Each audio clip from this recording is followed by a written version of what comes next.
Chapter 1074. A few days later. Well, to be precise, only 3 days later, Tang En and the rest arrived at the area around the Lano River.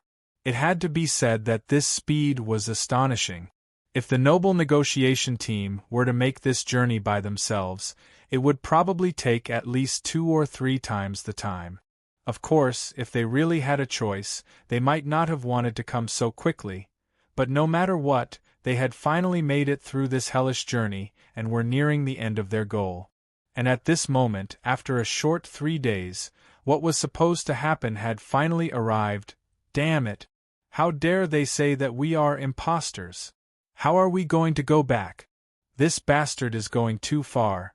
After passing the information, a stack of papers was finally thrown onto a wooden stump by the side of the road. The pale faces of the second prince and the noble negotiation team turned even uglier. The process was very simple. Before the second prince had returned to the south to take charge of the situation, the first prince's forces in the capital had taken the initiative to make things difficult for him and announced it to the world. The general idea was that the second prince and the rest had died under the schemes of the Grey Coat Army. They were very sorrowful, and the Grey Coat Army was very cunning. This was because not only did the Grey Coat Army set up the second prince and the rest, they even sent people to disguise themselves as the second prince and the rest. Now, they might be rushing towards the south with the intention of misleading the public and destabilizing the empire. This plan of taking the firewood from under the cauldron could be said to be vicious. The goal was also very obvious. Even if the second prince and the rest returned to the south, their true identities would be suspected. Naturally, not many people would be willing to believe the words and orders they gave. Everyone.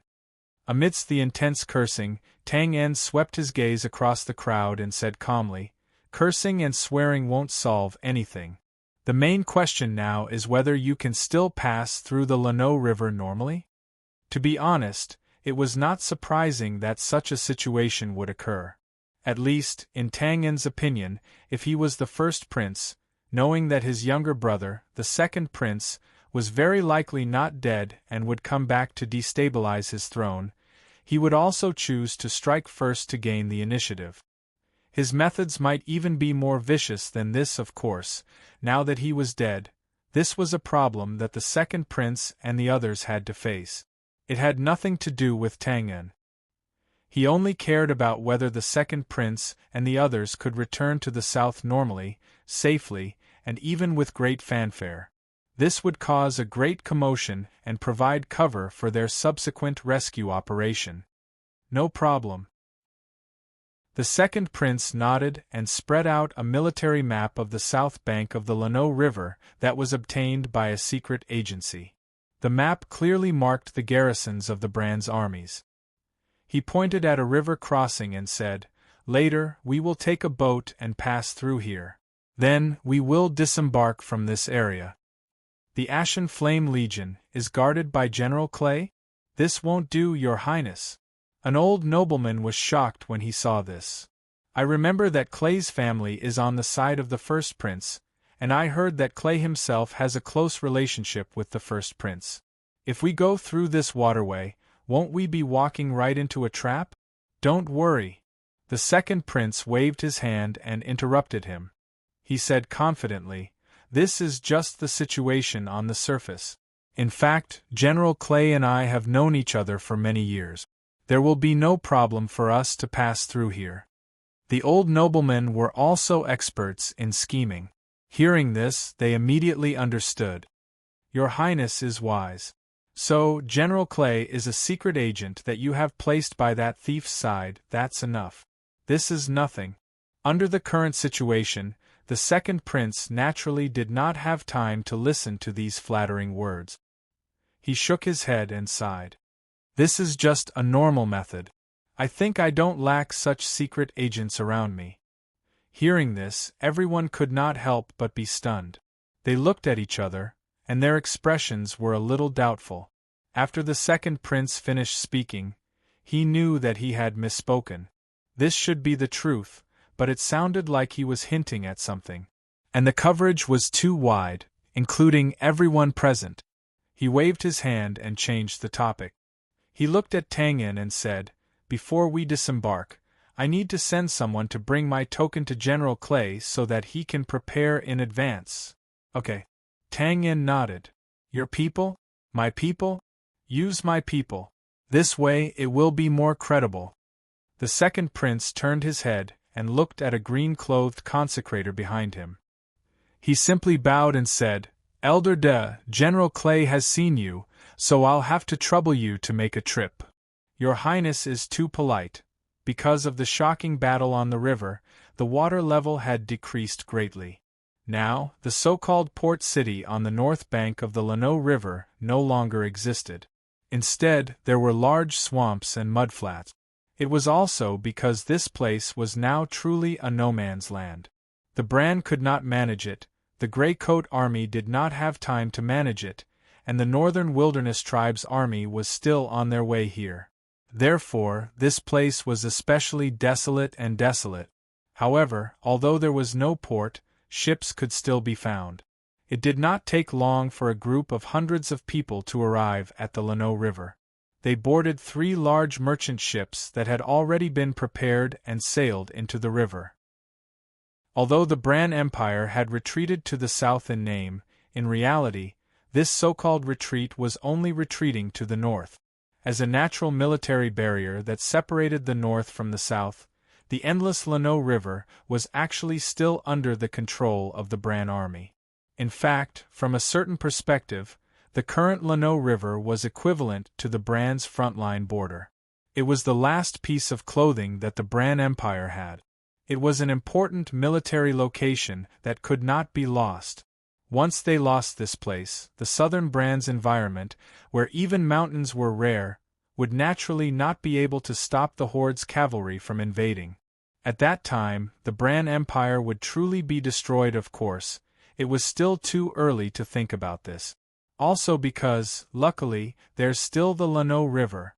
Beside the ship, the second prince looked at the vast waters in the distance and sighed helplessly and rejoicingly. From here, they were not far from the first river mouth that they had to pass through. It would only take a few hours, and they would arrive in the evening. Therefore, other than a few old nobles who could not take it anymore, most people did not go into the cabins to rest. Instead, they stood on the deck and chatted idly. Of course, even at this time, not many people dared to get close to the area around Tang En. In the Bran's negotiation team, the second prince was the only one. There was no response, but Tang En knew the meaning behind the second prince's words. The helplessness was referring to the Bran's current precarious situation. The water that was supposed to promote the economic prosperity of the North and the South had now become the last barrier to protect the Millennial Empire. The second prince felt a little helpless and a little ironic. As for rejoicing, it was referring to the existence of this wide water area, so the Bran Empire would not have to face the brutality and toughness of the Northern Wilderness tribes. "Mr. Tang En, you're a wise man." Seeing that he did not get a response, the second prince pondered and continued, "Do you think the Empire can survive this disaster?" Tang En frowned slightly. "The Empire is your empire. It's more appropriate to ask you about this kind of thing." The second prince was stunned, then he nodded and sighed. "Yes, we should ask ourselves. The barbarians are not good at water battles. In the history of the Northern Wilderness, there is basically no experience of fighting here. Logically speaking, the Empire's safety should not be a problem in the short term. But..." He didn't continue, but the fact that he was talking about the advantages of his side, and the fact that he couldn't hide the confusion in his eyes clearly indicated that he wasn't very optimistic about the future of the Empire. He took a deep breath, then suddenly turned around and bowed. "Mr. Tang En, can I ask you for a favor?" "No." Tang En was not Josiah. He turned a blind eye to the second prince's bow. He did not even lift his eyelids and directly rejected the second prince. With the second prince's status, being rejected directly was not a common experience. Therefore, he was stunned when he heard this. He smiled bitterly and said, I think our enemies are the same, at least for now. The Temple of Light and my cruel brother are also the targets that the Grey Coat Army is eager to eliminate, right? Perhaps, but I think you misunderstood. Tang En was not surprised by the second prince's request. In fact, it was a little unexpected that the second prince would wait until now to ask for help. However, he still refused. The Grey Coat Army is the Grey Coat Army, and I am me. I'm only here to save Sylvia. Everything else has nothing to do with me. I see. The second prince nodded his head noncommittally, and then smiled.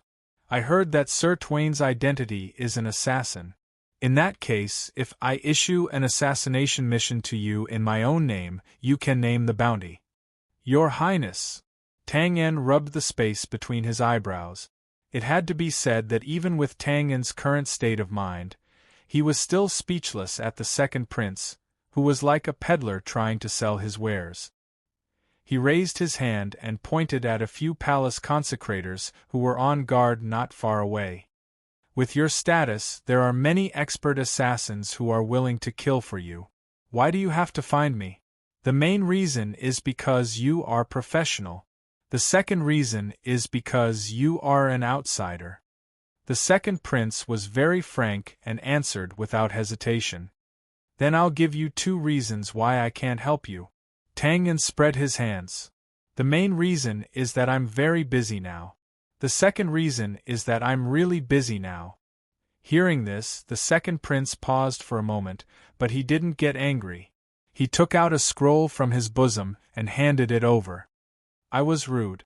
Since that's the case, Mr. Tang En, just pretend that I didn't mention it. Well, this is the general topographic map of the Divine Hall headquarters and some related information. I drew it according to my memory. You know, even with my status, I don't go to the Divine Hall headquarters too often, so this information is not comprehensive. Take it as an apology. After finishing his words, the second prince smiled gently, bowed, and turned to leave. After subconsciously taking it, Tang En raised his head and looked at the second prince's back. He could not help but be startled. Then he shook his head and laughed. Ha! A smart person would always be a smart person. This was not an apology. It was clearly a heavy favor. The point was, Tang En had to accept this favor. The Divine Hall headquarters was so mysterious that there were so many versions of rumors circulating in the world. It was impossible to distinguish the truth from the lies. In this case, the importance of this scroll, which was personally experienced and written by the second prince, to Tang En's rescue operation, was self-evident.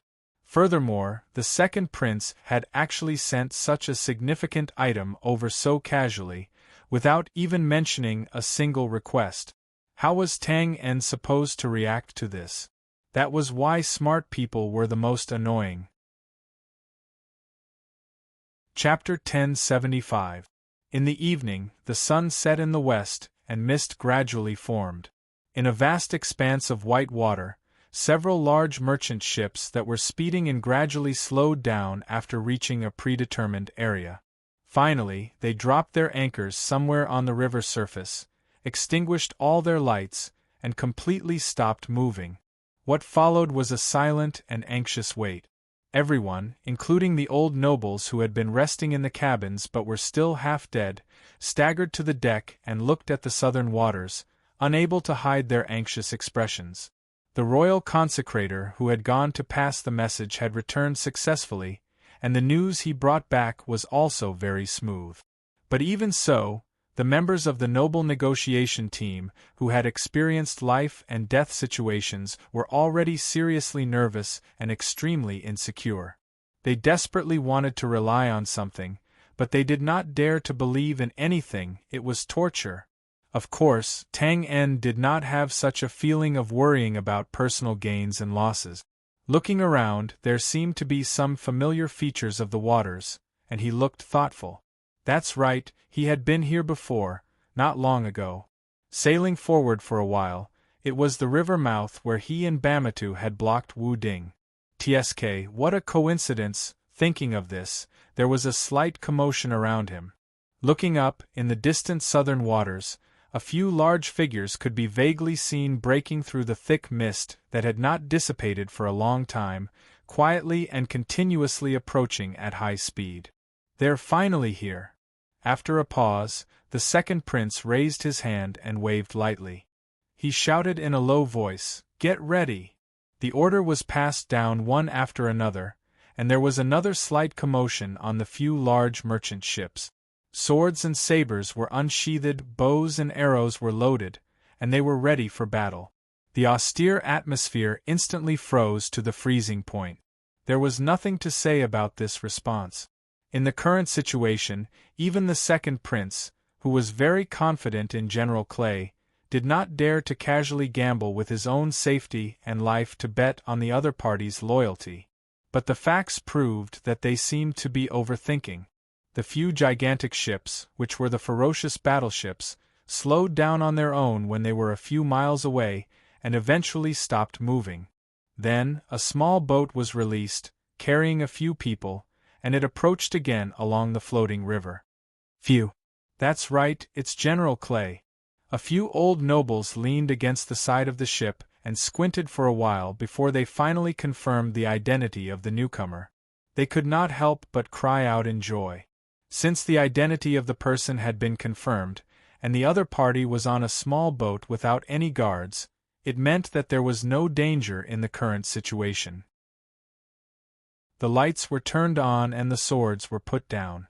The tense and heavy atmosphere from a moment ago was swept away in an instant. The second prince exhaled a long breath and waved his hand happily. "Release the sampan. Let's go and welcome General Clay together." One had to admit that the second prince knew how to conduct himself. Regardless of whether he was sincere or not, at the very least, he was never ambiguous on the surface. He waved his hand and led the group of old nobles all the way to the edge of the deck. It could be said that he had given enough face to General Clay. Soon, the small boat approached. Apart from Soldier Chow, there were 3 people on the other side. Following the rope ladder, the 3 of them jumped onto the merchant ship. The leader was a robust man in high-grade heavy armor, with a full beard on his face. Pu-yi stepped onto the deck with an excited expression. He immediately took a few steps towards the second prince and bowed. "Your Highness, your subordinate is late. General, there's no need to be so polite." Without waiting for General Clay to bow, the second prince had already stepped forward to hold the man's arm and interrupted his bow. He was also excited. If there were no accidents, what would happen next would be a touching scene of the ruler and his minister respecting each other. But at this moment, suddenly, a figure appeared. A figure instantly flashed into the arena from the back, passing by the group of old nobles who were rushing forward and the second prince who were supporting each other.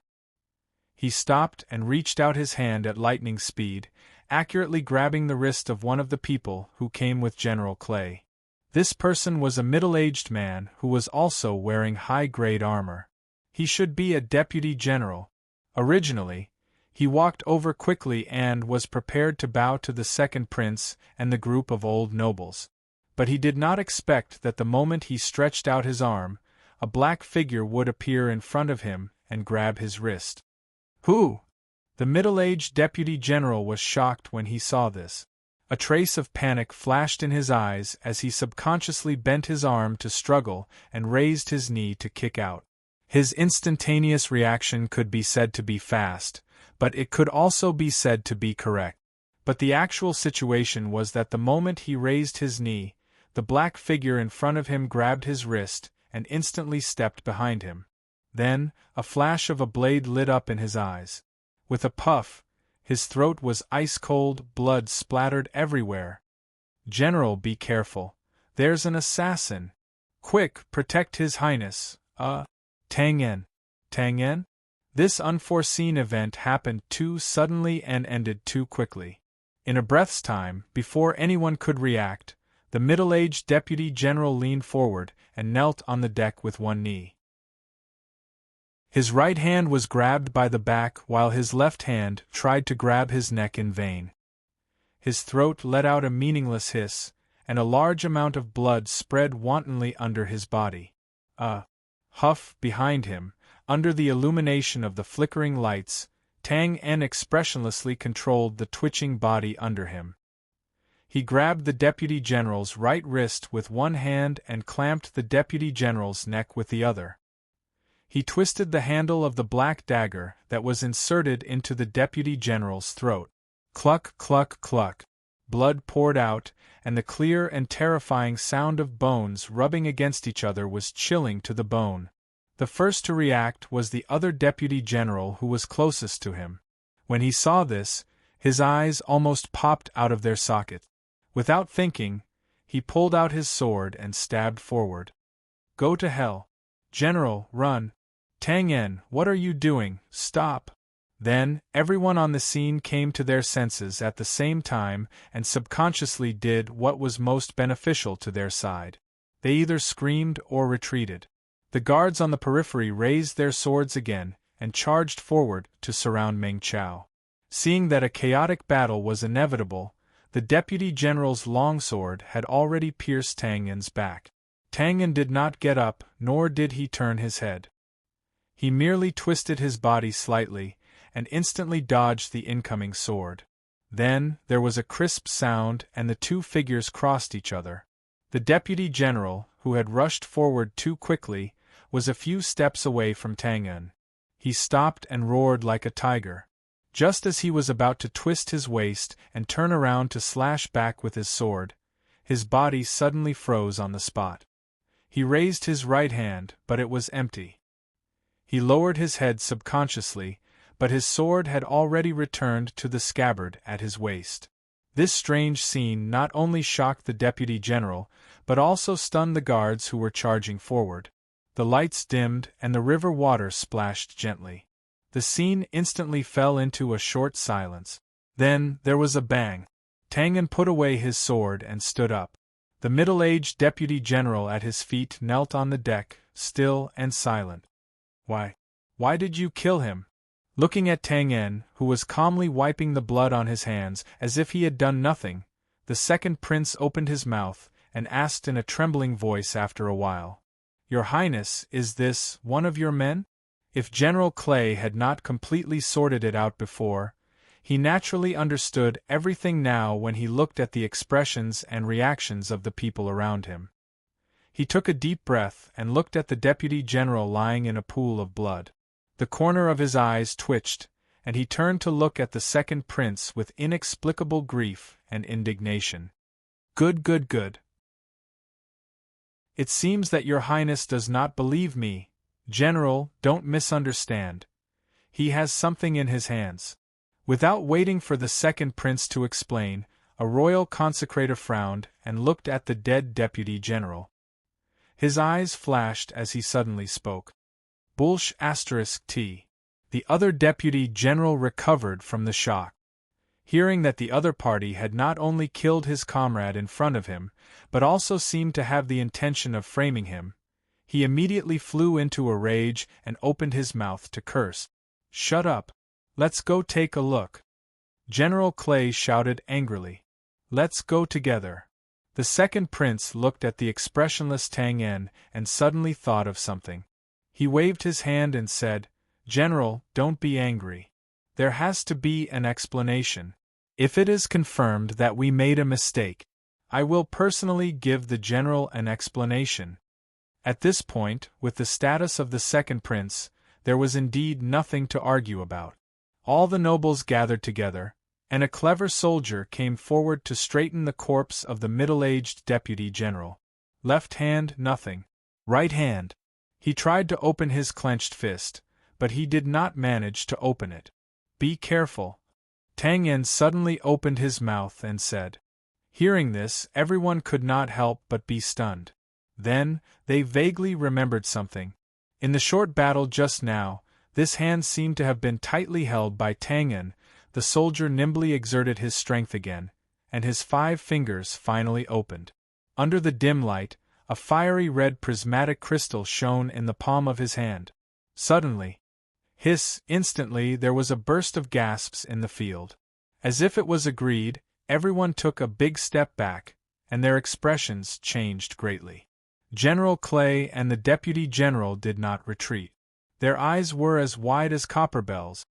Explode crystal? How is this possible? General Clay stared blankly at the fiery red crystal and the familiar face in the pool of blood.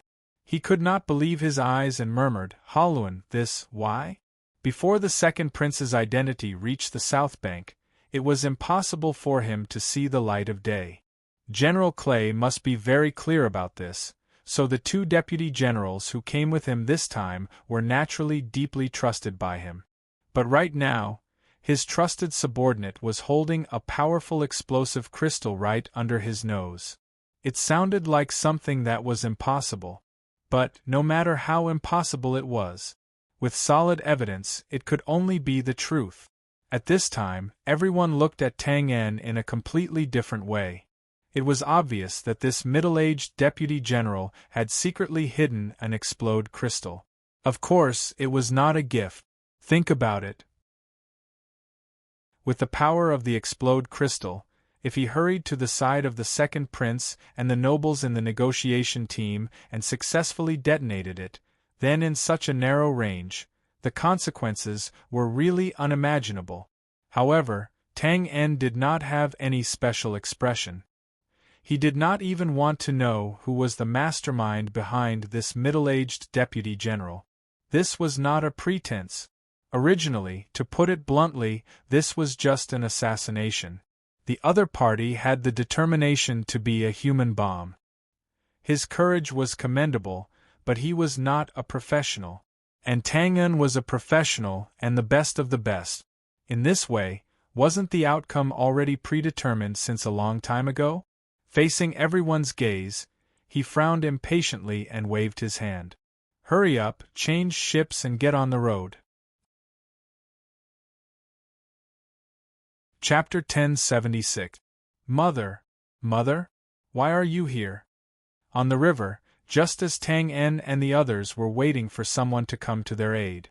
In the hinterland where the tribal army was slowly advancing, Lan Sha also welcomed a special guest.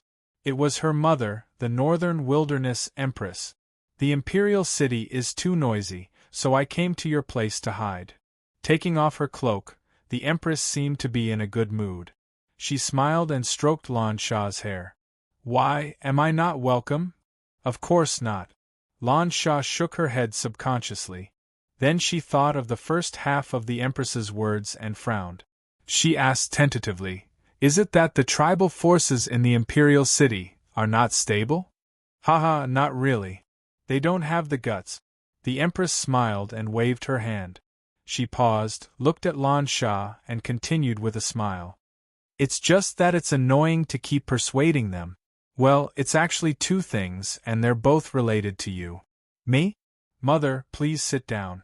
"Someone, bring me a cup of hot tea." "Yes." Sitting on the seat of the commander-in-chief in the central tent, the Empress looked at the strategic topographic map on the table in front of her. "Then," she said casually, "the first thing is that because you haven't returned yet, Thu's funeral couldn't be held as scheduled. So, you couldn't be buried." "Funeral?" Lan Sha trembled when she heard this. She raised her head and looked at the Empress in disbelief. "Big brother is dead? You don't know?" Seeing Lan Sha's undisguised shock, the Empress was taken aback as well.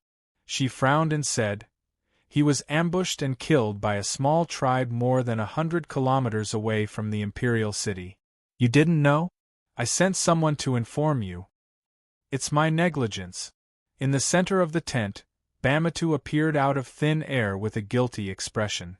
He bowed and apologized. "I've been recuperating these days and forgot to tell your highness this bad news." "Oh." The Empress paused for a moment, then looked at Bamatu. Her eyes flashed, and she nodded in understanding. However, it only lasted for a moment. Then, he gently waved his hand and said, "Since there's a reason for this, Elder Ba doesn't need to take it to heart. In any case, the result will be the same if I come over and say it. This matter could be big or small. If it had happened to an ordinary messenger, The crime of negligence and dereliction of duty would have been enough to kill him many times over. However, with Elder Ba's status, regardless of whether it was intentional or unintentional, all he needed to do was apologize, which was a small matter. At this moment, Lan Sha, who had barely regained her senses but was still in a daze, asked in a daze, "Brother, was he really killed by a small tribe? Very absurd?" At that time, I also had the same feeling. I suspected that the small tribe didn't have the guts to do this.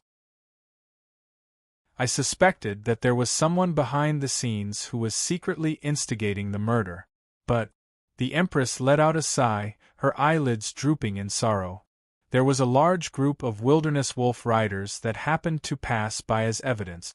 After the incident, they went through a long investigation. That is indeed the truth. Is that so? Of course, that wasn't the truth. Not many people were fools, let alone the daughter of the man who had inherited her and the man whose name had shaken the continent and possessed monstrous military talent.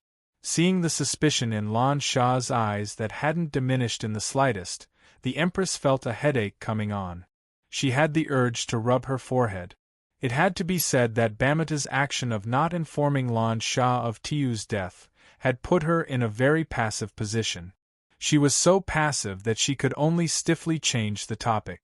Reluctantly, she waved her hand and said, "All right, let's not talk about this now. The matter has already happened, and the anger of the royal family and I have already been vented. After that, when you go back to attend the funeral and see Tiyu for the last time, this matter will end here. And let's talk about the situation of the army. You seem to have reached some kind of agreement with the Grey Coat Army?" The Empress could casually change the topic and control her emotions because this matter had been orchestrated by her from beginning to end. And Lan Sha, who had just heard the news of Tiyu's death, of course, wouldn't be so relaxed.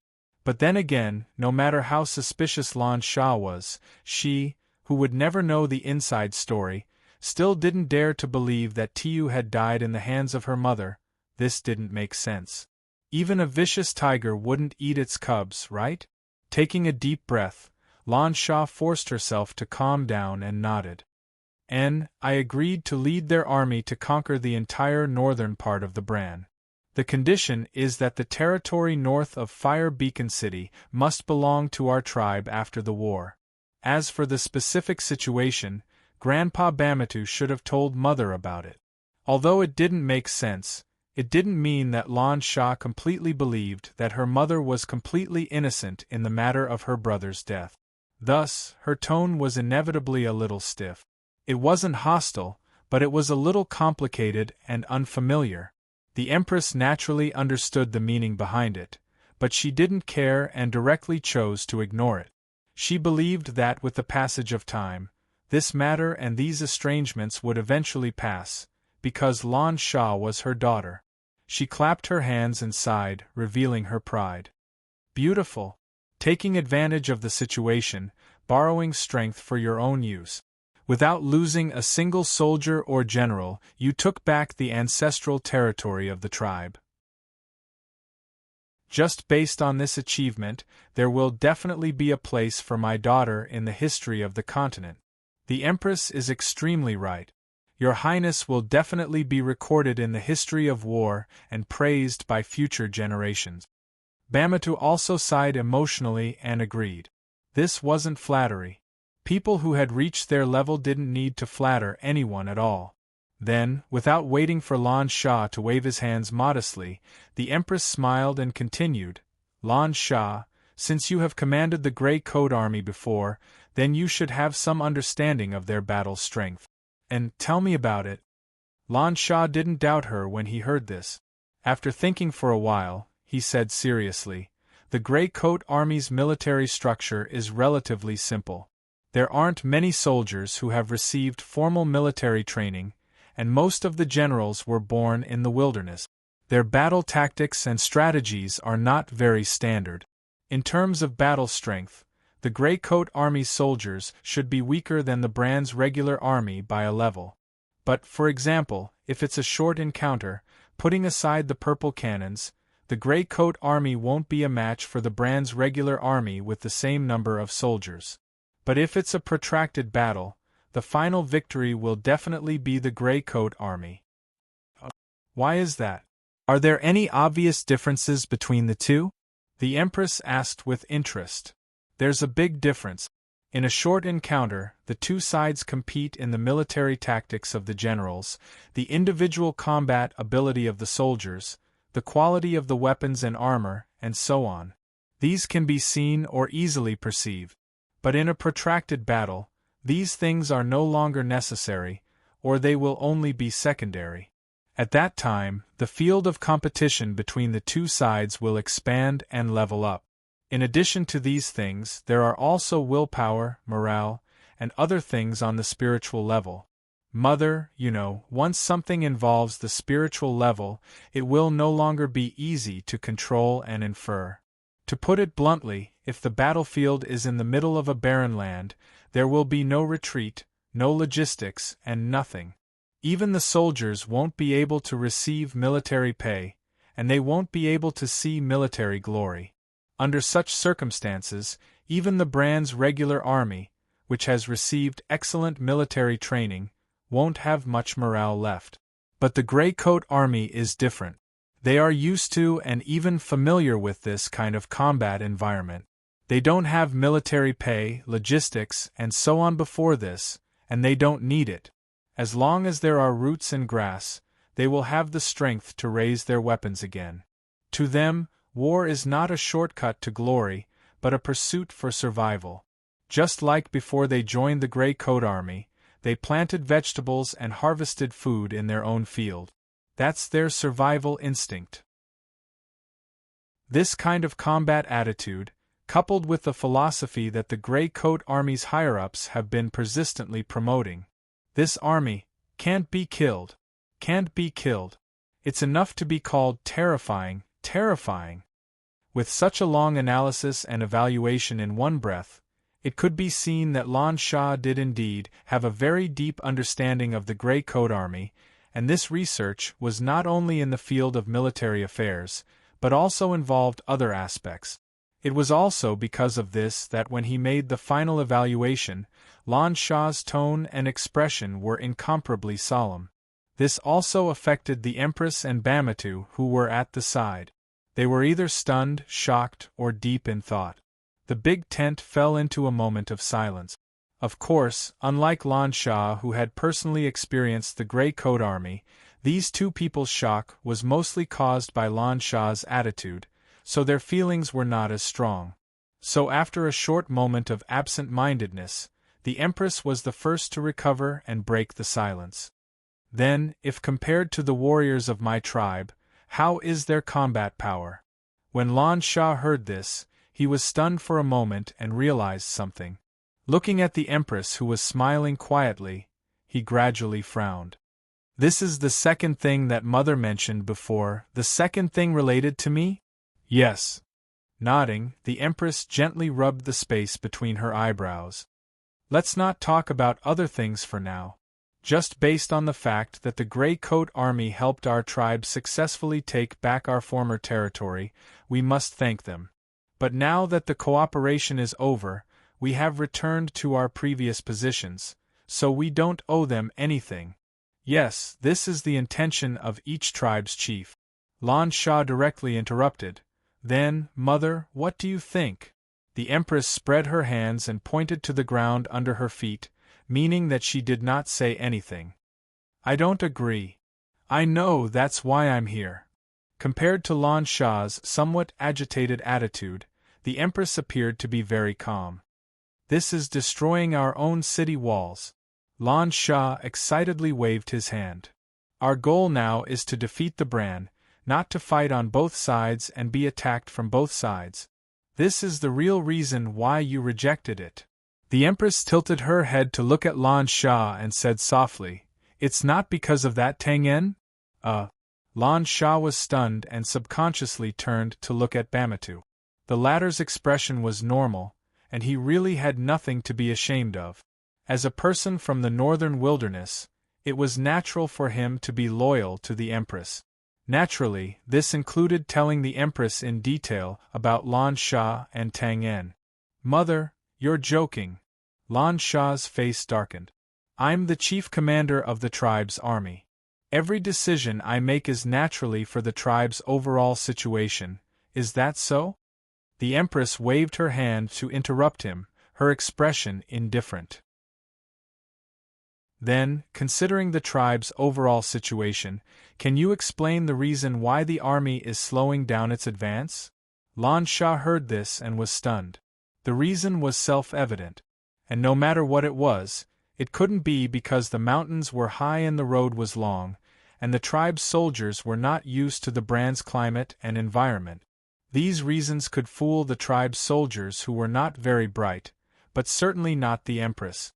Haha, I actually regret it when I think about it. When he was in the northern wilderness imperial city, I saw that there were some signs between the two of you. But at that time, I didn't pay enough attention to it and let him go.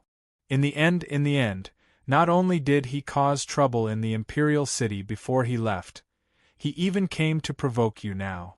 He really doesn't know what's good for him. It's not because of him. Clenching his fists, Lan Sha's face was a little pale. See, even now you're still protecting him. Even if you know that not only did he already have an official lover, but he also has a mistress outside and has a child, you're still explaining for him. Lan Sha, oh Lan Sha, you should think about your own identity. You're the princess of the northern wilderness. You're also the future northern wilderness empress. I won't say anything about you stealing another woman's man. Do you want to share a man with another woman?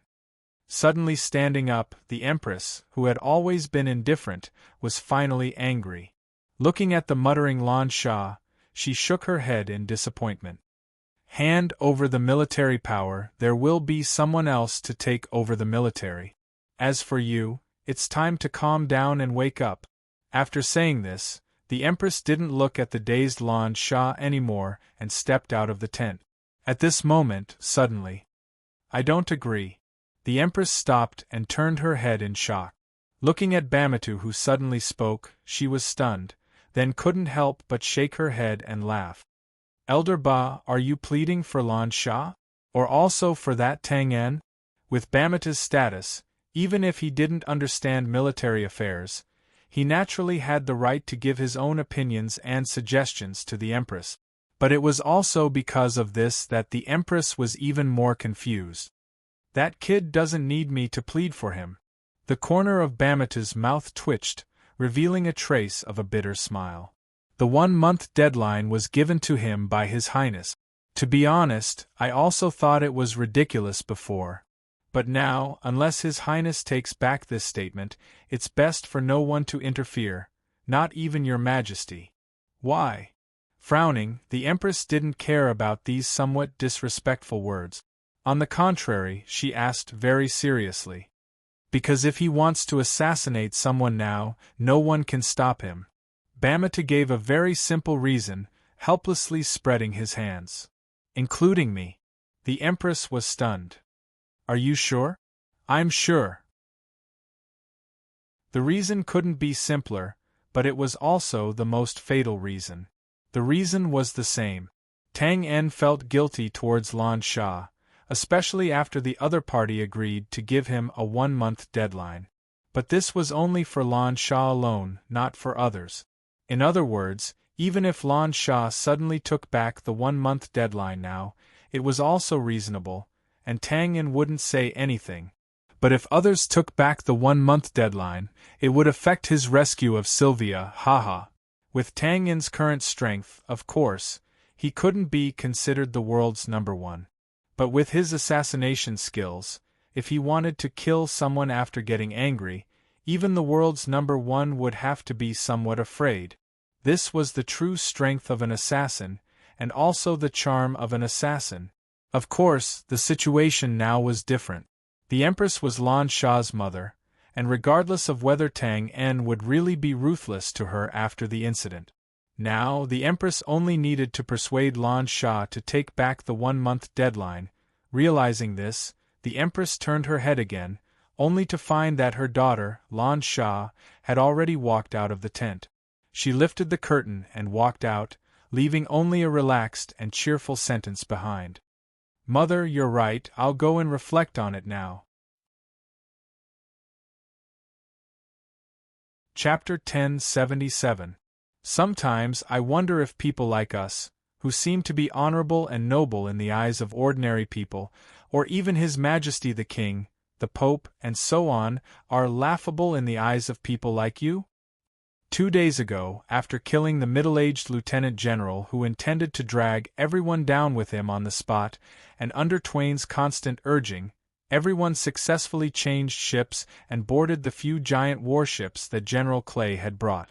Then, under the cover of the battleships with the flag of the Ashen Flame Legion, the rest of the journey was smooth sailing. Of course, the atmosphere was tense and strange. There was no need to elaborate on the reason for the tension. Although the courageous middle-aged deputy general did not succeed, his actions had already revealed many problems. There was no need to suspect or investigate at all. It was definitely right to put the blame on the first prince's side. Some things, it was one thing to scheme in the dark, but it was another thing to be ruthless on the surface. Although both of them had the same goal, their methods were different, and so were their natures. The middle-aged deputy general's crazy actions had undoubtedly expressed the attitude of the first prince's side. This was a blatant declaration of war.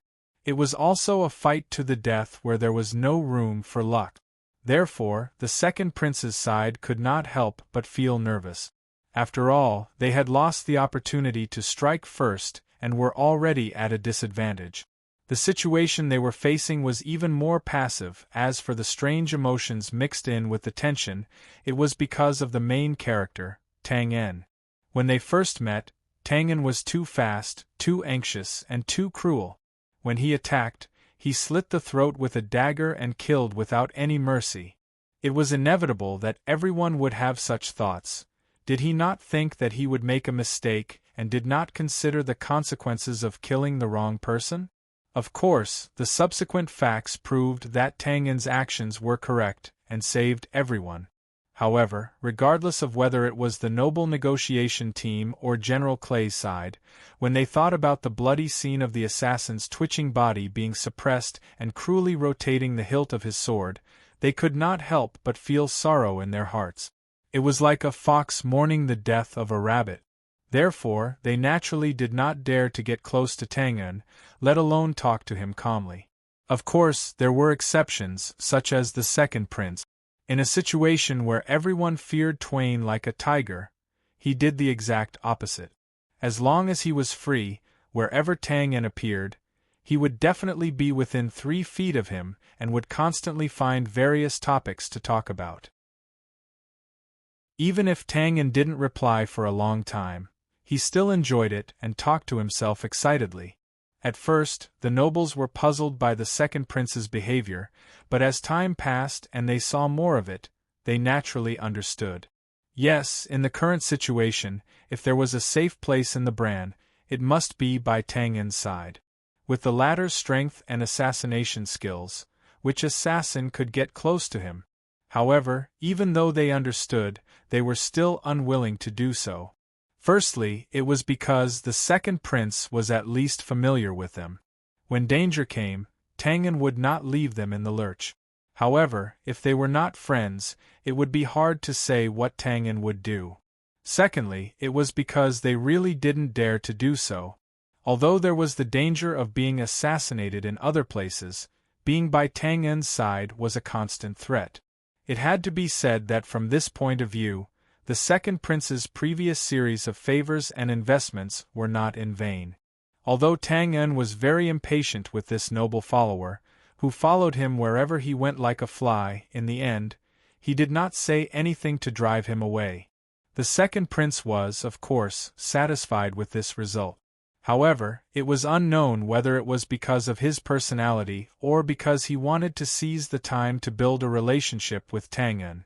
Blah blah blah blah blah blah, thinking about Tang En's terrifying assassination methods and his valiant past achievements, he once again lamented to himself, Of course, what the second prince did not know was that his lamentation happened to be the tangled thoughts of the northern wilderness empress, who was thousands of miles away. Laughable? Do you know that no matter how strong an individual is, there will always be a limit? Perhaps it was because they would soon reach the south coast and completely get rid of the talkative second prince. Tang En sighed and finally opened his mouth to reply. For example, right now I'm doing well in the north, but because the divine temple is located in the south, I have to travel thousands of miles to save people. In comparison, who do you think is more laughable and pitiful? This is different. You have cultivated for at most 20 years, while the divine temple has developed for thousands of years to reach its current scale. In comparison, you are the one who has the advantage. The second prince was an eloquent speaker, and he retorted without any hesitation. He shook his head. If you insist on saying so, then it's meaningless. Tortoises can live for thousands of years, but they are no match for humans who have only lived for a few hundred years. This is the truth. You can't not give us, the grassroots, a chance to resist just because someone has a deeper foundation and a longer history, right? Tisk, that's true. But it's you who said this, haha. The second prince laughed disapprovingly and shook his head. I don't have the ability to destroy an empire, but I can kill a king. Such a domineering statement. I don't think Sir Tang En has forgotten who said it, right? Of course, Tang En would not forget, because this was what he had written to Wu Ding. He raised his eyebrows. In terms of domineering, what I can do, your guardian Wu Ding and Elder Wu can do as well, or even more easily. Therefore, you should tell him about your personal strength theory. The situation is different, the current sword god. After a pause, the second prince thought of something and lowered his head with a gloomy expression. But after a moment, he returned to normal and said gently and firmly, Now I'm more and more convinced that my brother, who has connections with the Divine Hall and thinks he can sit back and relax, will definitely regret not paying enough attention to you and provoking you in the future. Tang En touched his nose. So, this is why you have been pestering me these days? Ha, that's right. The second prince laughed and spread his hands frankly. It's a pity that Sir Tang En doesn't like me and hasn't given me a chance to cooperate. That's because your highness overestimates me, and I've always been timid, so I don't dare to agree. Tang En replied with a faint smile. Then, he narrowed his long and narrow eyes. In fact, apart from the cooperation, I'm very easy to talk to. Well, if people don't offend me, I won't offend them. Hearing this, the second prince was stunned. Then he suddenly raised his head and took a deep breath to suppress the joy on his face. He solemnly said, If people don't offend me, I won't offend them. I've learned a lot. Tang En smiled and said no more. Look, it's so easy to chat with smart people. The second prince's courteous behavior in the past 2 days was not as simple as seeking temporary safety. His ambition was great and he wanted more. Of course, he had a good eye. If possible, he even wanted to recruit Tang En, even if he had to pay any price. Unfortunately, as he expected, Tang En never gave him a chance. Although he let the second prince follow him, his indifferent attitude was enough to explain everything. There was no other way. Now, Tang En would not think about such things at all. Instead, he was thinking about how to kill his way into the headquarters of the Divine Temple and rescue Sylvia. So it was not surprising that the second prince was defeated repeatedly. Fortunately, as long as he worked hard, the result would not be too bad. With the second prince's noble status, it would be a lie to say that Tang En did not feel anything after so many days of tormenting him. Moreover, even if Tang En really had no intention to cooperate, he would still need the second prince's cooperation to mess up the situation later. So, he would give him some face. Finally, when the warship approached the south coast, Tang En relaxed. The second prince's sincere efforts to build a good relationship with him were not in vain after all. If people don't offend me, I won't offend them. This was actually a promise. It was no exaggeration to say that under the premise that Wu Ding and Bamata died one after another, with Tang En's current strength, if the headquarters of the Divine Temple failed to kill him in the future, then in the entire world there was basically no one who could control Tang En. It was still the same sentence. If he really wanted to kill someone at that time, no one would be able to sleep soundly. But the second prince, who had received the promise, was different. As long as he did not seek death by provoking Tang En in the future, even if he became the king of Bran in the future, he would still be in a hostile position with the Grey Coat army. Tang En would not take the initiative to assassinate him. This was the déjà vu of Tang En's death exemption card, wasn't it? Of course, if you had to ask whether this promise was useful or not, then it was like drinking water and knowing whether it was hot or cold. At least the second prince felt that it was worth it, so he could not hide the joy on his face. Not long after, on the south coast, after sailing on the river for several days and nights, Tang En, the second prince, and the others finally stepped off the warship and set foot on Bran's land again. What they saw was completely different from the desolate north coast of the Lano River. At present, this place was unusually prosperous. There were majestic and mighty city walls that stretched for several miles, all kinds of newly built fortifications, ferocious war weapons, and endless rows of patrolling soldiers. On the top of the walls there were battle flags with indistinct markings on them. The cold wind was as sharp as a knife, and it was biting cold. Austere and tragic. This was now the last border of the Bran Empire. They did not stay for long. Under the guidance of General Clay, they wore soldiers' armor and quietly passed through the city gate and entered the hinterland of the south. There were no accidents, and it was impossible for there to be any accident. Even if the Temple of Light and the first prince's forces knew that the second prince was not dead, they would not have expected him to return so quickly. Of course, this matter could not be hidden for long. It would probably take half a day. This was because the second prince, who wanted to gain a foothold in the south, would definitely mobilize the forces that were still loyal to him in the open and in the dark. He would strive to announce his return in the shortest time possible and expose the first prince's treacherous side. However, this did not have much to do with Tang En. After entering the hinterland of the south and leaving the area under the control of the military, without saying goodbye, Tang En quietly left the group with Owens and the members of the Gray Space and disappeared. Chapter 1078.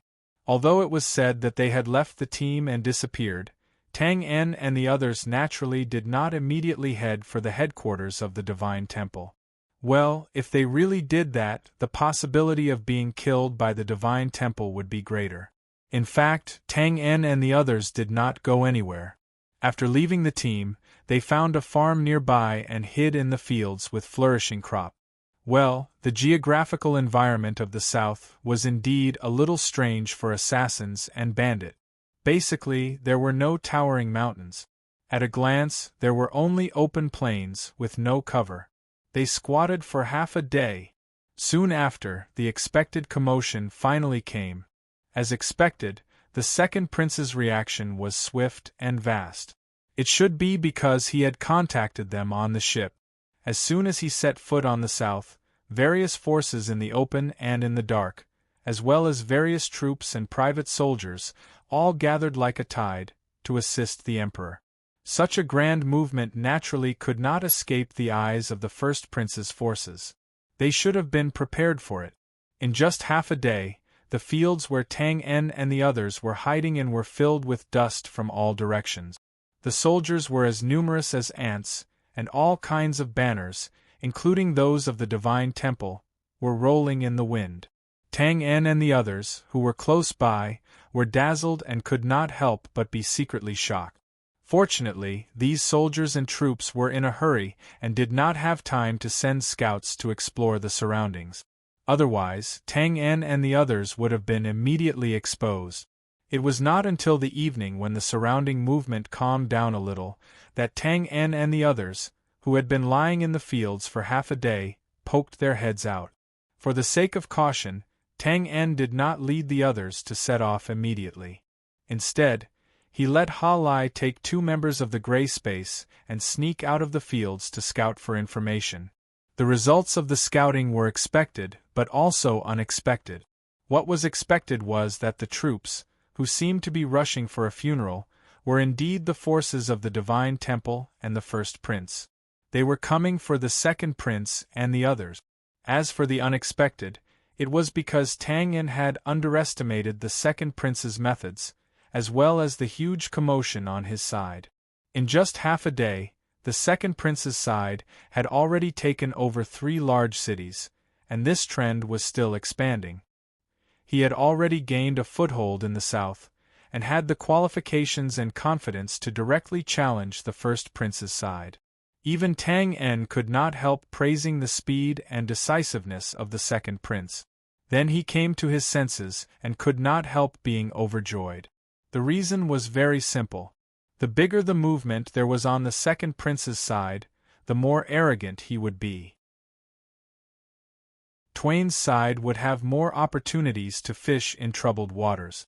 At the very least, it would save them the trouble of being hunted down by the temple. The opportunity was rare and it was fleeting.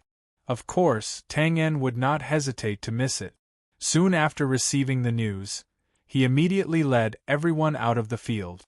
Under the cover of the dark night, they rushed to the hinterland of the south. There were no ordinary people in this team. Or to be frank, except for Owens, they were all assassins who would immediately flee if they missed their target. Therefore, there was no doubt about their speed. If there was a person walking in the night who bumped into them, he would only think that it was a sudden gust of wind that swept past him in an instant. The first stop was a secret branch in a city in the south. Out of professional habit, Tang En never underestimated any target opponent, let alone the Temple of Light, which had 1,000 years of history. Therefore, even though Owens, who was familiar with the inside of the temple, was leading the way and there was a simple topographic map sent by the Second Prince, Tang En still decided to collect as much information about the temple as possible before he took action. However, he did not expect that before Tang En arrived at the branch to take action, someone would come to him first, and it was an old friend who had been waiting here for a long time. F***CK. Why are you here, UB**TCH? Nonsense, of course I'm waiting for you. This is the secret branch closest to the south bank. I guessed that you would definitely come here. Haha, am I very smart? It's hard to say if you're smart or not, but your dog nose is indeed quite sensitive. F***CK off, late at night, in a small city in the south near the Lano River, in an inconspicuous courtyard, 2 figures derided and hugged each other. It was a familiar rhythm, a familiar tone. Looking at this very familiar old friend in front of him, Thief Jack. Even though Tang En had been in a very bad mood along the way, he could not help but smile happily, and his mood improved a lot. Then, after Jack, Harry, Luke, and a group of acquaintances greeted each other jokingly and teasingly, Tang En asked, "By the way, why are you waiting for me here?" "TSK, don't mention it." It was a very normal question, but Jack's face was full of depression when he heard this, and he poured out his grievances. "Bro, I'm having an unlucky year. Previously, the North was a mess, and King ran into trouble every 2 or 3 days. If I wasn't caught, I was surrounded. In the end, I thought that the South was better. In the end, when I finally returned to the South, before I could catch my breath, Bran was actually defeated just like that. I heard that your Grey Coat Army and those northern wilderness tribes are going to invade the South again. Isn't this King bad luck? Why did I come back? Get to the point, get to the point. We're almost there, wait for me to finish. I definitely can't stay in the South now. The river has been sealed, and there are soldiers everywhere. Sooner or later, there will be a big problem. I thought that the North isn't your Grey Coat Army's territory now, so I thought that I might as well go to you.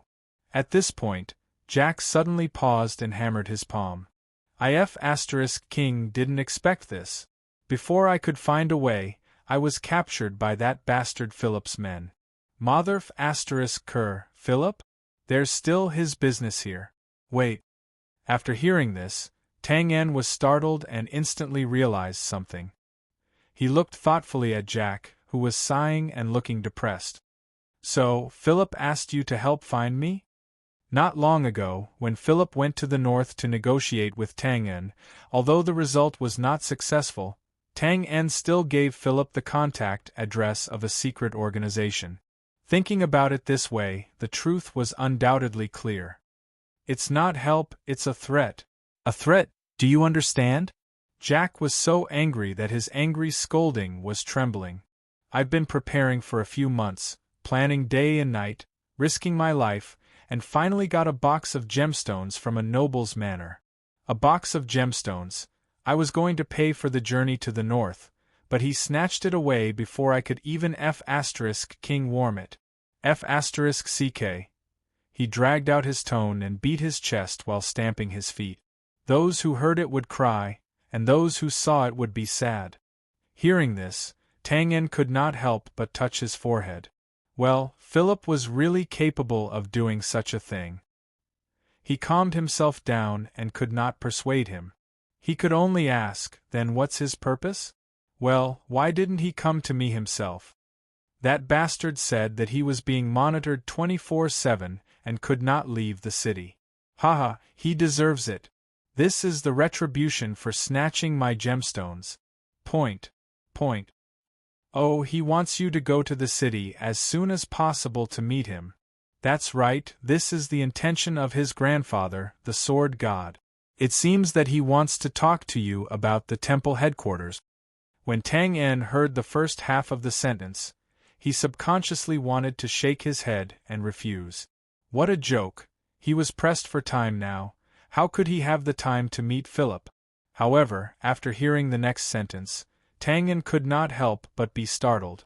The Sword God Wu Ding meant. About the temple headquarters, if it was only the former, Tang En could still harden his heart and refuse.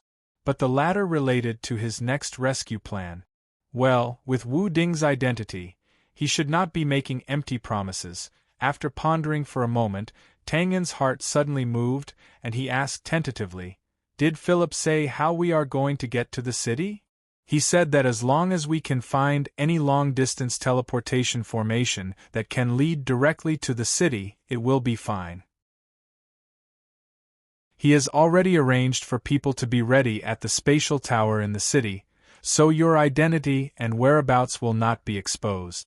Sure enough, this was obviously planned step by Philip's side, including getting Jack to pass the message. And just based on this full sincerity, it was worth meeting. Tang En did not hesitate after hearing this and nodded directly. Okay, then let's go to the city first. There was indeed no reason to refuse, because the distance between the temple headquarters and the city was much closer than the current distance. Moreover, Philip's side had already settled the spatial tower in the city, so their identities would not be exposed and they could save a lot of time that they originally needed to waste on the journey. Why not? With the change of plan, Tang En did not hesitate. Without waiting for a full cup of tea in the secret branch office, he immediately took advantage of the cover of the night to set off again. But before leaving, by the way, Jack, what do you plan to do next? Well, my suggestion is that you continue to stay here, and after we are done with our business, we will go back to the north with you. What nonsense are you talking about? Jack shook his head without thinking and waved his fist angrily. Don't joke around, I want to go to the city with you to find that bastard, and then personally take back my box of gems.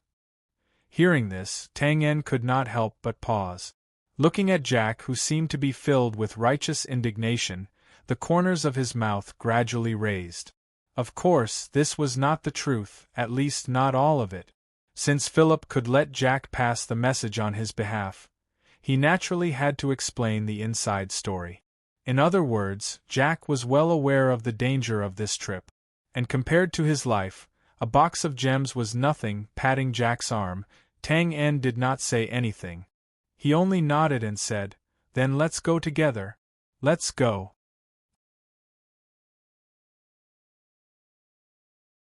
Chapter 1079. When Philip was serious, he was actually quite reliable. At dawn the next day, Tang En and the others had already appeared in the capital city's spatial tower when the first glimmer of light appeared on the horizon. Jack then went up to the middle-aged magician who was guarding the array and showed him a token. The latter looked at Tang En and the others, who were dressed as mysterious people in black robes, and nodded slightly. Without asking anything, he directly said to wait for a moment, bowed, and left. After waiting for about 15 minutes, an old man in a luxurious robe with a faint noble aura hurried over. He took off his hat. "Good morning, everyone. I am Count Dino, who was sent by Sir Philip. I have been waiting for you for a long time. May I ask, who is Mr. Tang En?" To be able to say Tang En's real name, there was no doubt that this person had been instructed by Philip. In other words, he was trustworthy.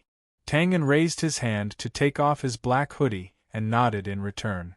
"Good morning, Count Dino. I am Tang En." "Hello, Mr. Tang En. Sir Philip can't meet you right now, so he sent me to welcome you. Yes, Lord Sword God has been waiting for you at the Court Castle Sanatorium for a long time." This old noble called Count Dino was swift and decisive. He didn't exchange pleasantries and went straight to the point. "If you don't have any questions, I'll send you over now?" Tang En couldn't help but raise his eyebrows when he heard this.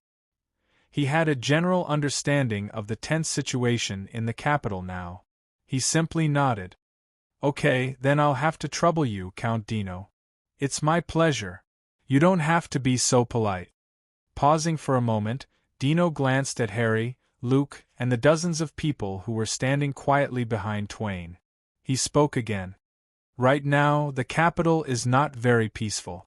There are Imperial Guards, garrison Dragon Knights, and other guards patrolling the city all night. So, Your Excellency, I'll listen to your arrangements, Lord Count." Tang En didn't hesitate and directly waved his hand.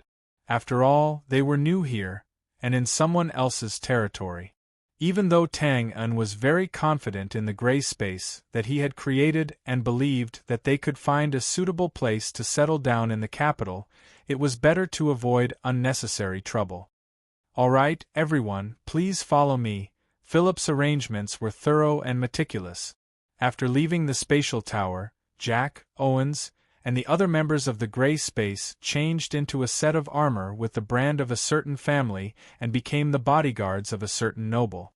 As for Tang En, after a little disguise and a luxurious robe, he became a middle-aged civilian official in a certain department.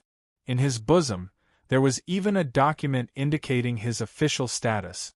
A moment later, inside the carriage. Looking at Tang En playing with the official badge in his hand, Count Dino, who was sitting opposite him, chuckled. "This badge is real. Long before Sir Tang En came to the capital. Call me Tang En or Little Tang. Sir sounds too distant." Count Dino paused for a moment, then smiled and said, "All right, then I'll call you Little Tang. Long before you came, Sir Philip had secretly ordered people to make badges and register them in the Empire's official book. There are countless officials in the capital. As long as it's not a position that attracts attention like a department head, no one will notice if there's one more or one less person." Tang En came to a realization and chuckled. "So, I'm an official of the Empire now? The kind that's authorized? How much is my monthly salary? Where do I get it?" Count Dino was stunned, but he reacted quickly and shook his head with a laugh. It's not much. Little Tang, your current identity is a historian who compiles books. You're proficient in history and belong to the Empire's Archives Department. As everyone knows, this department has always been quiet and there's not much to gain. However, ever since Sir Sword God entered the sanatorium, he's been listening to historical anecdotes to relieve his boredom. Little Tang, you can use this opportunity to get close to Sir Sword God. He paused. Of course, more importantly, I'm one of the officers in the Archives Department. So, if you're interested in getting your salary, I can point you in the right direction, haha. The atmosphere in the carriage was much more relaxed after the joke. After a slight hesitation, Count Dino looked at Tang apologetically and said, "Oh yes, there might be people stopping the car for inspection later. If it's the Imperial Guards, their attitude might not be too good. When the time comes, just leave it to me. I hope you don't mind." It was not a matter of whether he minded or not.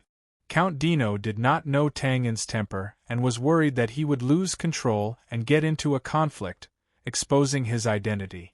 If that happened, not only would he be dragging him into this, he would also be letting Sir Philip down. "Don't worry, Count Dino. I'll remember that." Nodding casually, Tangen could not help but sigh again. Even though Count Dino didn't state his position clearly, the fact that he could freely enter and leave the royal castle showed that he was someone important in the capital city. But now, even such an important person was worried about being stopped for inspection. As such, one could only imagine how complicated the situation in the capital city was right now. Count Dino did not feel that way. He could not help but feel that Tangen was unreliable when he agreed so casually. He wanted to remind him, but he was worried that he would offend Linley. In the end, he could only sigh and pray that he would not get into trouble later. Not long after, reality proved that he was thinking too much. Count Dino's warning was not in vain. The carriage was stopped several times on the way to the palace gates. The closer it was to the castle, the more frequently it was stopped. There were dragon riders from the capital city guards, as well as the royal guards. The former had a good attitude, and Count Dino was able to control the situation. The other party only looked through the window and was done with it. However, the latter was more troublesome. Not only did they stop the carriage, they even had to open the door. They were only short of pulling the two of them out of the carriage for inspection. Tangen was very cooperative throughout the process. He did not speak much, and only maintained a reserved smile on his face. Count Dino took the initiative to introduce him. However, it was this seemingly stiff and silent performance that made Count Dino secretly stunned. He was even a little impressed and puzzled. Could Lil Tang have been an imperial official in the past? It was hard to describe one's aura. It seemed mysterious and formless. However, it was real and sometimes very obvious. Ordinary people with some experience would have their own way of judging aura. In normal social interactions, it was like two strangers greeting each other for the first time. There was no need to get to know each other. Just from the other party's appearance, expression, words, and actions, one would have the first impression that this person was a famous chef. Oh, that person seemed to be a blacksmith with a huge hammer. Tangen's current performance gave people the impression that he was a living civil official. His official position was not so high that it was frightening, but in terms of status it was definitely higher than the Imperial Guards. Therefore, he had a faint and reserved smile on his face, as if he was maintaining his status. On the other hand, his status did not matter in the eyes of the Imperial Guards. At this time and place, the other party could suppress him within the scope of their duties. Therefore, he was stiff and silent, keeping a low profile and modest. His mentality, actions, expression, and status were mixed together and balanced, forming Tangen's current perfect civil official aura. The dragon riders and Imperial Guards did not find any flaws. Even if they felt that he was unfamiliar, they would not suspect anything. They simply asked about his identity and looked at his official badge, then naturally waved their hands and let him pass. All right, let's not talk about Count Dino's suspicions about Tangen's true identity for now. And there really wasn't much to say about this. With Tangen's current level of disguise, forget about a small civil official. Even if he was given an imperial crown, he would still be able to sit on the throne like a king and suppress all sides. After a while, the carriage stopped in front of the palace's castle. At this time, half of the rising sun had already peeked out from the horizon, and the morning light gradually rose. However, it was still not time to open the castle's main gates, so Tang En and the other entered from the side door. There were no disturbances. Their identities were verified, their names were registered, and a series of other procedures were completed in just a few minutes. Then, Tang En officially stepped into the heart of the brand's royal authority for the first time. Without looking around, Tang En's face did not have any expression of curiosity or surprise. He was calm and indifferent. This was not strange. Although it was his first time stepping into the castle, it did not mean that he did not know what was inside the castle. The last time he came to the capital, because he had the intention to assassinate the king, he had studied this place for more than half a month. He was just one step away from taking action. Along the way, they stopped and turned through doors. Finally, Count Dino brought Tang En to the southwest corner of the castle. In front of him was a large building with a white exterior wall. It was the Empire's Royal Castle Sanatorium. Here, Count Dino handed a stack of yellowed ancient books that he had carried down from the carriage to Tang En. He took a deep breath of the morning fog and said, "Remember, little Tang En, your current name is Isvan. Your identity is the historian of the Empire's Archives Department. I invited you here to explain history to the Sword God. Do not be nervous later. Do not show any fear, understand?" Tang En rubbed his nose. Of course, he was not nervous. Count Dino, on the other hand, could not hide his nervousness and fear. Of course, this was human nature.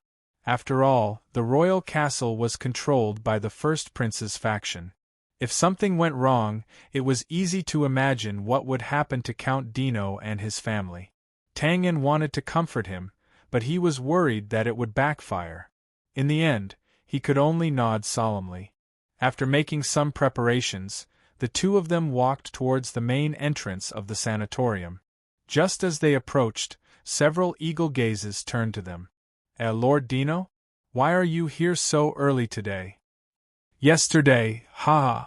I reached the key point yesterday. Sword God seemed to want to continue, so I thought to come earlier today. Haha." Even though he had been panting heavily to adjust himself, Count Dino was still nervous when faced with the suspicious gazes of the guards. He laughed dryly and spoke with a trembling voice. After all, Count Dino often came here, so the guard did not immediately suspect him. However, when his gaze turned to Twain, his gaze suddenly froze. "This looks unfamiliar. I've never seen you before. Don't tell me you're Lord Dino's attendant?" Let me introduce myself. I am Iswan." Tang En could tell that Count Dino was unreliable. Thus, he took a step forward and nodded with a simple salute. He smiled reservedly and said, "I am not Lord Dino's follower. I am his subordinate, a historian in the Imperial Archives Department." "Yes, Lord Iswan is an outstanding historian in our department. He is proficient in history. Thus, I brought him here today to see if he is to Sword God's liking." With Tang En's interruption, Count Dino finally regained his composure and took the opportunity to introduce himself. "I see. Yes, may I see Lord Dino's official badge?" "Haha, I hope Lord Dino does not mind. After all, we are responsible for Sword God's safety." "Of course, no problem." Twain took out his official badge and handed it to this guard who was dressed as a royal guard, but whose body was faintly emanating the power of light. There was no problem with the badge, and the person matched. In addition, Tang En had the aura of a civil official. The guard, who was probably a temple knight, did not make things difficult for him. After a few polite words, he handed back his official badge and waved his hand to let them pass. Following behind Count Dino, who was obviously relieved, Tang En stepped into the Imperial Sanatorium without any change in his expression. Then, he scanned his surroundings, and his eyes flashed. This sanatorium was a place for the important figures of the royal family to recuperate. The environment was naturally not bad. At a glance, there were flowers and plants everywhere, surrounded by strange trees. Stepping into this place, he felt that the air seemed to be fresher. There was a faint fragrance floating in the air. Overall, it looked more like a large, quiet, and elegant garden. However, this was only on the surface. Tang Yan's sharp senses told him that this place did not feel like a garden. Instead, it felt more like a mountain of knives and a sea of fire. There was a deadly aura everywhere. Of course, given the importance of this place, it was normal for it to be guarded so tightly. However, the hidden aura, both strong and weak, carried the scent of light-fighting aura and light magic. This was thought-provoking. Tang Yan sighed almost imperceptibly. He thought about his impression of Wu Ding's undisguised dislike of the Temple of Light, and then looked at the fact that even the place where he was recuperating was surrounded by them. He could not help but shake his head inwardly. He felt a little aggrieved for the sword god who once dominated the world. Alright, this was also a feeling. He seemed to have a lot of feelings after coming to the capital. However, it did not matter. Soon, he would not have such feelings anymore. We're here. This is the sword god's room for recuperation. Count Dino pointed at the exquisite loft several feet in front of him. He paused, then lowered his voice and said, "There are no guards here because the sword god does not like. You go in first. I'll wait here." There were indeed no guards around this loft, including the members of the Temple of Light who were hiding in the shadows. This was not strange. The sword god was the sword god after all. No matter how awkward the situation was, as long as he did not want to, no one would be able to step on his head while he was alive. Tang Yan nodded and did not reply. He took a slight breath and instantly cleared his mind of all distracting thoughts. Then, he stepped forward. Behind him, at an angle where Count Dino could not see, a pitch-black dagger slid out silently. Chapter 1080. After all, the sword god was the sword god. The meaning of this sentence was not only applicable to the entire empire and the Temple of Light, but also to the current Tang Yan. Yes, the sword god Wu Ding was old now, and he was indeed on the verge of death due to his serious injuries. However, this did not mean anything. As long as he could still breathe at this moment, he could raise his sword and kill in the next moment, and he would definitely succeed. There was almost no doubt about this. Therefore, Tang Yan was very careful. Regardless of whether it was taking a step or raising his hand to push the door open, the black dagger in his left sleeve constantly trembled and shimmered, like the tongue of a venomous snake that was constantly retracting, ready to strike. The next moment, he pushed the door and entered. The exquisite attic looked like a two-story building from the outside, but after entering, it was not so. There was only one story, so it was very impressive. The room was a little dark but also very warm, mixed with a strong medicinal smell. In the quiet atmosphere, only the sound of the heaters in the corners could be heard. In the depths of the room, surrounded by heavy curtains, a thin old man leaned against the head of the bed like a statue. His thin and yellow face reflected the brilliance of the candlelight beside him, and it could not hide the lethargy. Only the pair of eyes that were fixed on him were turbid but could not hide the light in them. Bang, the door closed. "Little Tang, you're here." The old man's voice was very weak and tired, but it also seemed to carry a faint joy of relief. He bowed and saluted. "Yes, long time no see, Elder Wu." Tang Yan came to the capital on the spur of the moment, and there was no delay along the way, so it was impossible for anyone to inform Wu Ding in advance. However, for people at their level of strength, it did not matter whether they were informed or not. Tang Yan believed that Wu Ding immediately sensed him when he stepped into the attic area. Therefore, it was not strange for them to have such a natural and familiar conversation. "Sit." Wu Ding raised his hand slightly and looked at the seat beside the bed. "You're welcome, I'll just stand here for a while." With his back against the door, Tang Yan waved his hand and refused without thinking. What a joke, this distance was already dangerous enough. If he wasn't courting death, then what was? Of course, this didn't mean that Tang Yan was certain that Wu Ding would definitely make a move. If that was the case, he wouldn't have come at all. The actual situation was the opposite. Based on the current situation, Wu Ding had no reason to attack him. However, as the saying goes, it's better to be safe than sorry. Tang En was also scared. In the previous battle on the river, Wu Ding also did not have a reason to perish together with Tang En. However, he still chose to fight in a way that was close to mutual destruction. Therefore, Tang En could not afford to be careless now. Wu Ding was slightly startled when he heard this. He immediately understood and smiled. He did not insist. He nodded and said, "That's it then. Ahem. I remember asking you a question before. If you were to assassinate me, what would you choose to do? Your answer is that you don't need to do anything. You just need to live longer than me. Haha. You are right, I have lost." Tang En touched his nose and shook his head. "You haven't lost, and no one can defeat you. Moreover, losing to time is the most glorious way to lose in this world." Oh, this flattery is novel and pleasant to hear. Wu Ding raised the corners of his mouth and pretended to be happy. But then he sighed and shook his head. "But if I had a choice, I would rather be defeated a little earlier, or be defeated directly by you and Bamatu. That way, I may leave with more peace of mind." Tang En was silent. Of course, he knew the meaning of these words. However, he could not intervene in this matter, nor could he care about it. It was not too much to say that it was Wu Ding's own family matter. "Well, let's not talk about this first." After a moment of silence, Wu Ding took the lead to break the silence. "I invited little Tang here this time because I want to make a deal with you." He waved his hand. "There is no such thing as a deal.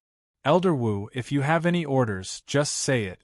As long as it is within my power, I will definitely help you." This was not Tang En being pretentious or playing the trick of retreating in order to advance. It was sincere. In fact, there was no personal grudge between Tang En and Wu Ding. Even when Tang En beat up Wu Ding's last disciple, when they first met, Wu Ding did not seek revenge after the incident. Instead, he dealt with it impartially. Based on this point alone, Tang En respected Wu Ding's moral character very much. There is no need for that. After all, you and I have different standpoints. Personal friendship is personal friendship. If there should be a deal, it should be a deal. Moreover, I am taking advantage of you in this matter. After a pause, Wu Ding looked straight at Tang En. "I want to use a sword to exchange for 2 of your promises. 1 for 2. In terms of quantity alone, it was naturally an advantage. However, Tang En's expression did not change. He spread out his hands and invited, "Please speak." "First, kill Wen Silin." Tang En was stunned when he heard this. After reacting, he frowned slightly and was somewhat puzzled. "It's not a big problem, but why don't you clean up the sect yourself?" This was indeed a question. Betraying one's sect was an extremely serious matter, whether it was in the modern world or in another world. Moreover, Wen Silin had not only betrayed his sect, he had also ambushed and assassinated his senior brother, Hai Ta. This was equivalent to directly destroying the Sword God's lineage. No matter which sect it was, such a traitor who had committed heinous crimes was a target that had to be killed.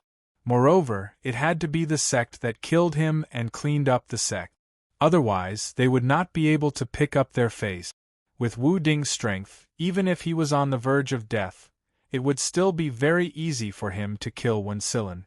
It was just a matter of raising his hand and doing it in a matter of minutes. And even if he didn't want to or couldn't bear to do it, with his prestige as the Sword God, as long as he spread the word, there would be martial warriors experts who would come out and kill Wen Silin. Therefore, no matter how he thought about it, this matter shouldn't have fallen on Tang En's head. Kill him. Wu Ding's lifeless face was indifferent from the beginning to the end, but when this matter was mentioned, the corner of his eyes couldn't help but twitch. He seemed to be thinking of the eldest disciple who had limited talent but had always been mature and prudent, as well as the last disciple who had outstanding talent but couldn't help but be useless. His wrinkles that were like mountains and rivers trembled, and there was an abyss-like sorrow hidden within them. After a long while, he took a deep breath and closed his eyes slightly. "You've dirted my sword." His voice was faint, but Tang En could obviously hear the heart-piercing coldness in it. He simply nodded and said, "All right, I'll help you with this matter." Indeed, it wasn't a big problem. If Wen Silin wasn't Wu Ding's disciple, Tang En would have already killed him several times over. It seemed that he didn't want to mention or hear anything about that person anymore, including his name. He was afraid that he would dirty his mouth again.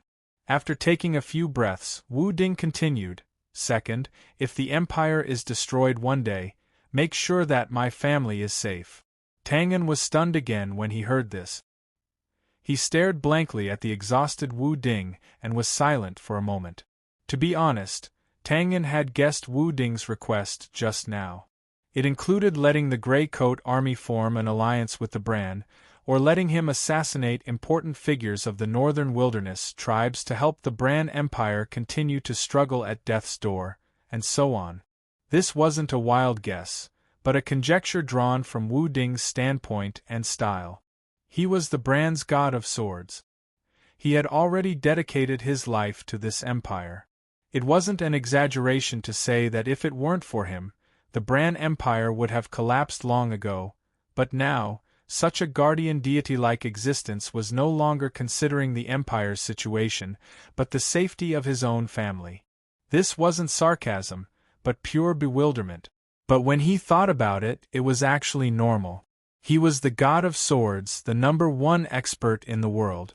But at the same time, he was also an ordinary person. He had his own 7 emotions and 6 desires, joys and sorrows. In this chaotic world, it was only natural that he would first consider the safety of his family. Of course, more importantly, the current situation in the capital and the recent actions of the First Prince's faction had undoubtedly enraged this old man who had protected the empire for most of his life. So on the verge of death, Wu Ding had made such a decision. Understanding this point, Tang En once again agreed. "No problem. Actually, with my relationship with Philip, if it really comes to that, I won't just stand by and watch." "Good, let's talk about the Temple of Light next." Seeing Tang En nod in agreement, Wu Ding smiled gratefully. Then, he changed the topic to the issue that Tang En was most concerned about. "I've heard about your little lover, and I've also asked someone to inquire about it. If you want to safely rescue her and the child in her womb, you must kill that hypocritical old man." "Hypocritical old man? You've always said." After a pause, Tang En's expression suddenly changed. "The Pope?" Wu Ding nodded. Tang En was completely stunned, but he didn't stay stunned for long. After quickly recovering, he looked suspiciously at Wu Ding. "Is it really necessary to make such a big fuss?" Tang En couldn't help but be suspicious. As far as he knew, Wu Ding and the lineage of the God of Swords had never been on good terms with the Temple of Light. Now that he had made such a statement, could it be that he wanted to kill with a borrowed knife?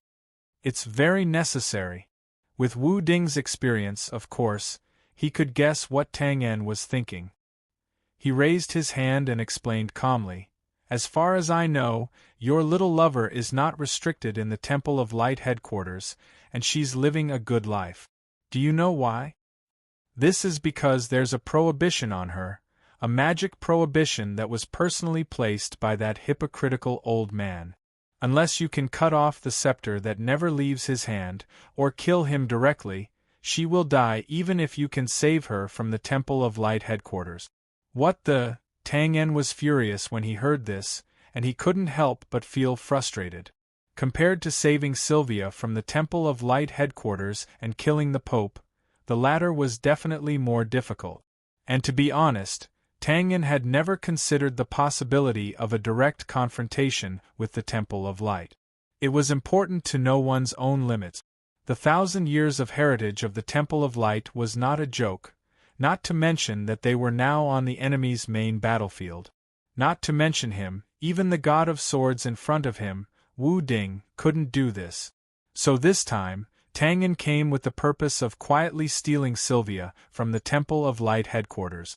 But now this matter, it seemed, was really going to be a big deal.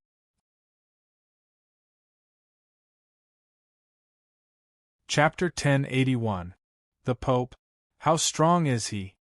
After a moment of silence, Tang An asked in a muffled voice. In the end, Tang An was still a pragmatic person who had seen great storms. So although he was depressed, since what was done could not be undone, he could only face it head-on. Moreover, plans could not keep up with the pace of changes, and Tang An was basically used to it. Anyway, since he came to the other world, perhaps because he was not acclimatized, his luck had not been good many times. The strength of that hypocritical old man. Wu Ding raised his eyebrows slightly, thought for a moment, and nodded affirmatively without hiding the look of disdain on his face. A complete mess. Ahem. Tang An smiled bitterly. Elder Wu, can we be more objective?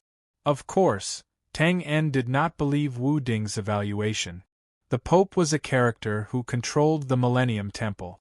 Even if he was not as strong as the god of swords Wu Ding, he should not have fallen to such a state, right?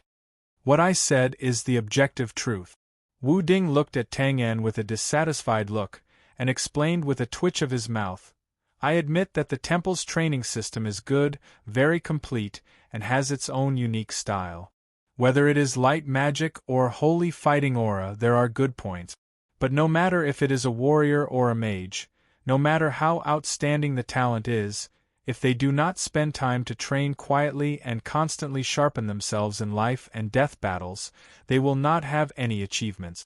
Well, you are a freak, a pervert, you are not included in this. Tang An touched his nose and smiled bitterly again. But not everyone is like you. That hypocritical old man is in charge of a huge force that has a history of 1,000 years. He has more than 10 million clergymen under him. He has trivial matters to attend to all day long. Even when he has nothing to do, he can still cause trouble to show off. Do you think he has the time to cultivate his strength? Tang An's heart skipped a beat when he heard that. He touched his chin thoughtfully and said, "That seems to be the case." Phew. It's not like, it's the truth. Wu Ding obviously had a lot of opinions about the existence of the Pope and the entire temple. Hearing this, he took a deep breath and emphasized again. Then, he saw Tang An nodding his head with conviction. Only then did his expression soften. Then, the tone of his voice changed as he continued, "Of course, the mess I'm talking about is his fighting strength, not his actual strength." When Tang An heard this, he almost choked. Then, he looked at Wu Ding, who acted as if nothing had happened, not knowing whether to laugh or cry. He twitched the corner of his mouth and said, "Elder Wu, you can't tease people like this. If you have something to say, can't you say it all at once?" Perhaps it was because the matter after his death had been settled. Compared to Tang An's lethargy when he first entered the room, Wu Ding's complexion was obviously much better now. He smiled and looked at Tang An innocently. "I'm old, so I naturally speak slower. Little Tang, you're still too impatient." Well, he's even making a false accusation. Tang An touched his nose and bowed politely. "Please enlighten me, Elder Wu." "Well, then I'll enlighten you." Stroking his white beard, Wu Ding nodded with satisfaction. "By the way, where was I just now?" "Phew. Calm down, I'm not angry. I won't lower myself to the level of this dying old man. Oh, I remember, the problem of strength. Like I said just now, the temple's training system is not bad, especially those little tricks of pretending to be mysterious. Well, they have a secret method that can accumulate the strength of many people on one thing, and then through this thing, with the help of several other rare tools, they can directly inject the strength into the body of a designated person and directly raise the strength of that person.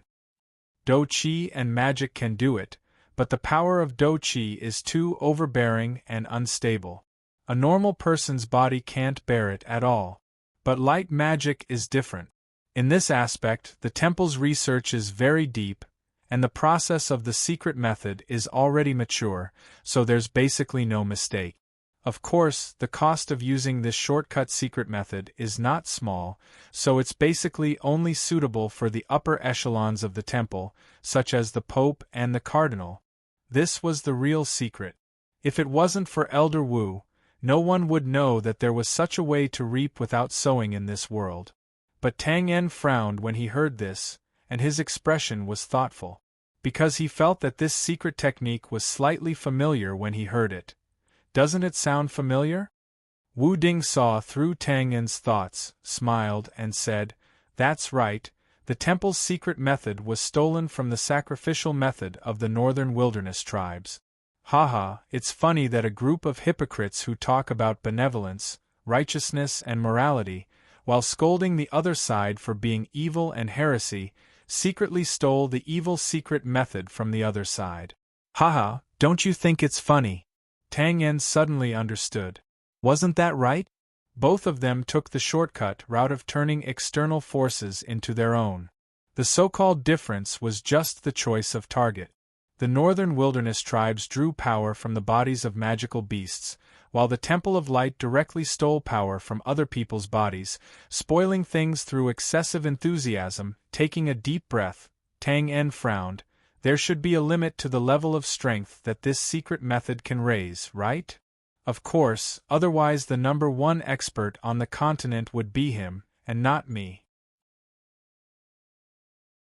Snorting, Wu Ding said matter-of-factly, "This kind of secret method is also divided into levels, and the highest level is of course only that hypocritical old man can use it. And, in terms of strength, he's about the same as me. But if he wants to fight me one-on-one, as long as the battlefield isn't in the temple's headquarters, I'll cut him in half with my sword." This wasn't Wu Ding looking down on the other side or boasting. Tang En could also understand the meaning behind it. That was, the outcome of a battle was never determined by the level of strength of both sides. This was only one of the important factors. In addition, both sides' will to fight, experience, and so on could affect the outcome of the battle. To put it bluntly, the Pope, who lived like a prince, had probably only left the temple's headquarters a few times in his life, and the experience of fighting with others was even rarer. But Wu Ding was different. His reputation as the god of swords that shook the continent was earned through real battles. In his life, there were countless battles, big and small, and he dominated the world with a single sword, causing a reign of terror. With such a disparity in experience, the outcome was naturally different. Nodding in understanding, Tang En's eyebrows suddenly moved, and he instantly grasped the key point. "You just said that as long as the battlefield isn't in the temple's headquarters. What's the difference?" "The difference is too big." Wu Ding first gave Tang En an admiring look, then sighed softly. "The Temple of Light and the Empire are interdependent, and they already have 1,000 years of history, so they have 1,000 years of foundation. The biggest foundation is the location of the temple's headquarters." "What do you mean?" "The temple's headquarters is located in the east of the capital, about a few hundred miles away. You'll know when you go there. It's a place without shadows. To make a simple analogy, if a wall is erected there, unless it's noon, there will always be a difference between the two sides of the wall facing the sun and the shadow, right? But the temple's headquarters is not like that. The concentration and activity of the light elements there has reached a terrifying level. Even if the sun only shines from one side, there won't be any shadows under the shadow of the wall. It's bright and transparent. Fighting in such an environment, as long as the strength of the clergy has reached earth rank and above, and has the ability to mobilize the light elements outside of their body, they will never have to worry about the problem of energy exhaustion, and will continue to fight. And those who have reached the level of the hypocritical old man are in an invincible position there. Other than that, others won't be able to do it. Even with my strength, I won't be able to mobilize the slightest bit of fighting energy in that place. because there isn't any. As soon as he finished speaking, even Tang En, who had a deep understanding of the concept of home advantage, could not help but suck in a breath of cold air. What did this mean? To make an inappropriate analogy, if the battle between outsiders and the clergy in the temple's headquarters was compared to a gunfight in the modern world, it was equivalent to one side having limited ammunition and being overcautious. One side had countless ammunition and was going all out. What was the suspense in a battle with such a huge disparity in strength? Wasn't this blatant cheating?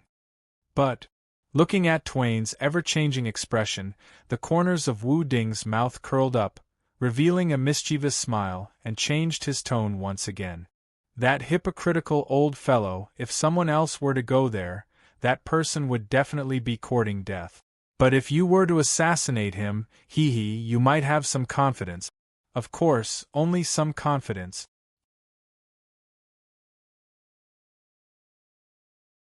Chapter 1082.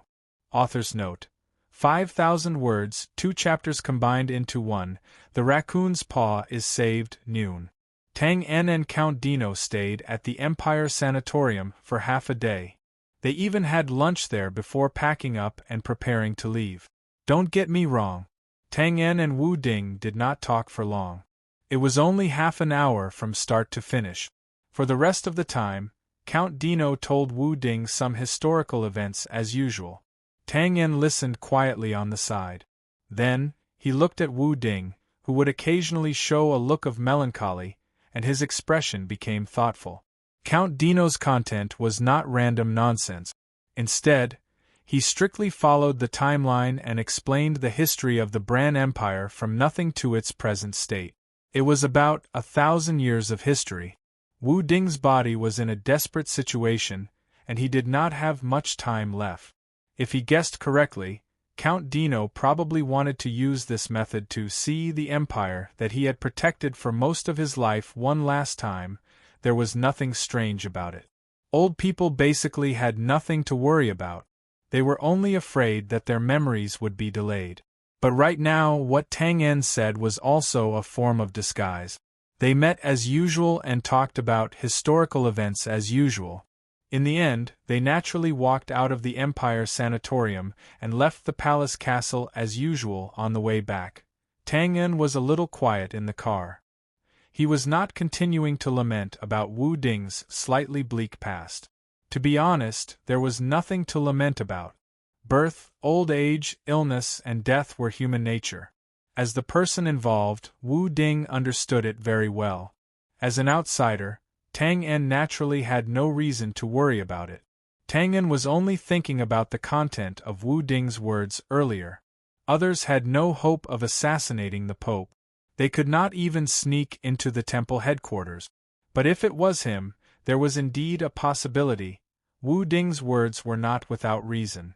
In terms of infiltration, with Tang En's skills as an assassin, even if it was the terrifying Divine Hall headquarters, he should have some confidence to sneak in. Or it should be said that if there were people in the world who could successfully sneak into the Divine Hall headquarters, Tang En must be one of them. There was no doubt about it because it was a professional. This was Tang En's previous plan. If he wanted to quietly rescue Sylvia, he had to first sneak into the temple headquarters. However, the situation had changed. Sneaking into the temple headquarters was no longer a matter of victory or defeat, but a prerequisite. Killing the Pope was the key to solving the problem. Apart from Tang En, there were other people in the world who could sneak into the Divine Hall headquarters. If he wanted to assassinate the Pope, only Tang En alone had a chance of succeeding. This was what Wu Ding had said, and it was also a reasonable explanation. Because Tang En's speed was the fastest. A more detailed explanation was that in the territory of the Divine Hall headquarters, if he were to fight with the Pope, who had the home advantage, there was no hope at all. Because the longer the battle dragged on, the greater the advantage of the Pope, who had almost unlimited power and elements. Even if Wu Ding came in person with a sword, the result would be the same. Therefore, if he wanted to successfully kill the Pope, he had to sneak attack, assassinate, and fight quickly. After all, the Pope was old, and he had little experience in fighting with people. In the face of sudden changes, his on-the-spot reaction would certainly not be fast. He was probably no different from an ordinary person. He should also be aware of this, so the Pope never left the Divine Hall headquarters, and never put himself in an unprotected and dangerous situation. And this was Tang En's opportunity. Only Tang En had the opportunity to operate. He was a killer, an assassin. He was proficient in infiltration, and he was good at fighting quickly. As long as he could successfully sneak into the Divine Hall headquarters, and find a way to get within 3 feet of the Pope, he could suddenly attack and seize the opportunity before the Pope could react. It was not impossible to kill him in one shot, of course. Things were always easier said than done, not to mention assassinating the Pope, who controlled the Divine Hall for 1,000 years, and in someone else's territory. The success rate was too low, so low that it was negligible. Little Tang, what do you think of our next itinerary, In the carriage, looking at the palace castle far behind them, Count Dino, who had a lingering fear, finally calmed down a little and took the lead to break the silence in the carriage. Tang En, who was sitting opposite him and frowning silently, looked up blankly, his eyes in a daze. Obviously, he did not hear what he asked clearly. "Sorry, Count, what did you say just now?" Count Dino did not mind. He waved his hand and said, "It's like this, after meeting the God of Swords, Sir Philip will find time to come to my manor to meet you again, but it will be at night. So in the afternoon, should I send you back to the manor and wait there? Or should little Tang follow me to the Empire's Archives Department and stay there for a while?" "Let's go to the Empire's Archives Department." Tang En muttered to himself and instantly understood what the Count was thinking. He smiled politely and said, "Sorry to trouble you, Count." He had to go all the way. After all, Tang En was a new face, and now he had shown his face in the Empire's sanatorium. In order to prevent people with ulterior motives from investigating, he naturally had to show his face in the Empire's Archives Department. It was safest to finish what he had started. "Haha, it's no trouble, it's what I should do." "Then shall we go to the Empire's Archives Department now?" "Don't worry, I've arranged everything there, nothing will go wrong."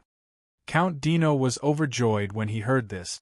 In fact, this was the best outcome for him, because once Tang En's identity was suspected, Tang En could leave, but he, who had a family and a name, could not escape being implicated. With this interruption, Tang En did not continue to think about the problem just now. After all, from the current situation, assassinating the Pope was still very far away, and he still had not figured out how to sneak into the temple headquarters. Tang En picked up a corner of the curtain and looked around. The terrain and environment were quite familiar, and a vague place name appeared in his mind. It seemed to be a commercial street, however. Compared to the bustling scene he saw the last time he was here, the streets and shops were obviously much more deserted. It was noon, and the bustling capital was supposed to be the most crowded time of the day. However, at a glance, there were more people riding horses on the street than in carriages, and more people wearing armor than ordinary clothes.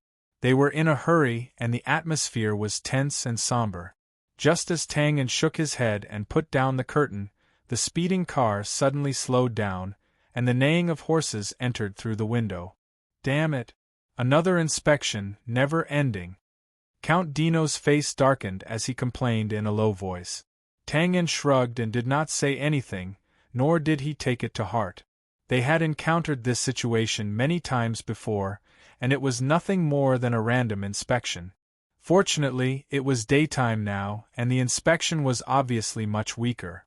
One had to know that when they came in the morning, the inspection basically stopped every 10 minutes or so. It was truly endless. After a while, the carriage came to a complete stop. Then, the sound of horse hooves approached, and 2 polite knocks came from outside the carriage window. Guard dragon riders, Count Dino muttered, his expression clearly more relaxed. As mentioned earlier, there were two main inspection forces in the capital. One was the guard dragon riders, similar to the guard cavalry of an ordinary city. The other was the royal guards from the palace castle. The former's authority was much lower than the latter's, so their attitude was relatively gentler. They would usually just knock on the window and look through the curtains when inspecting eye-catching carriages. If it was the latter, then it would be hard to say.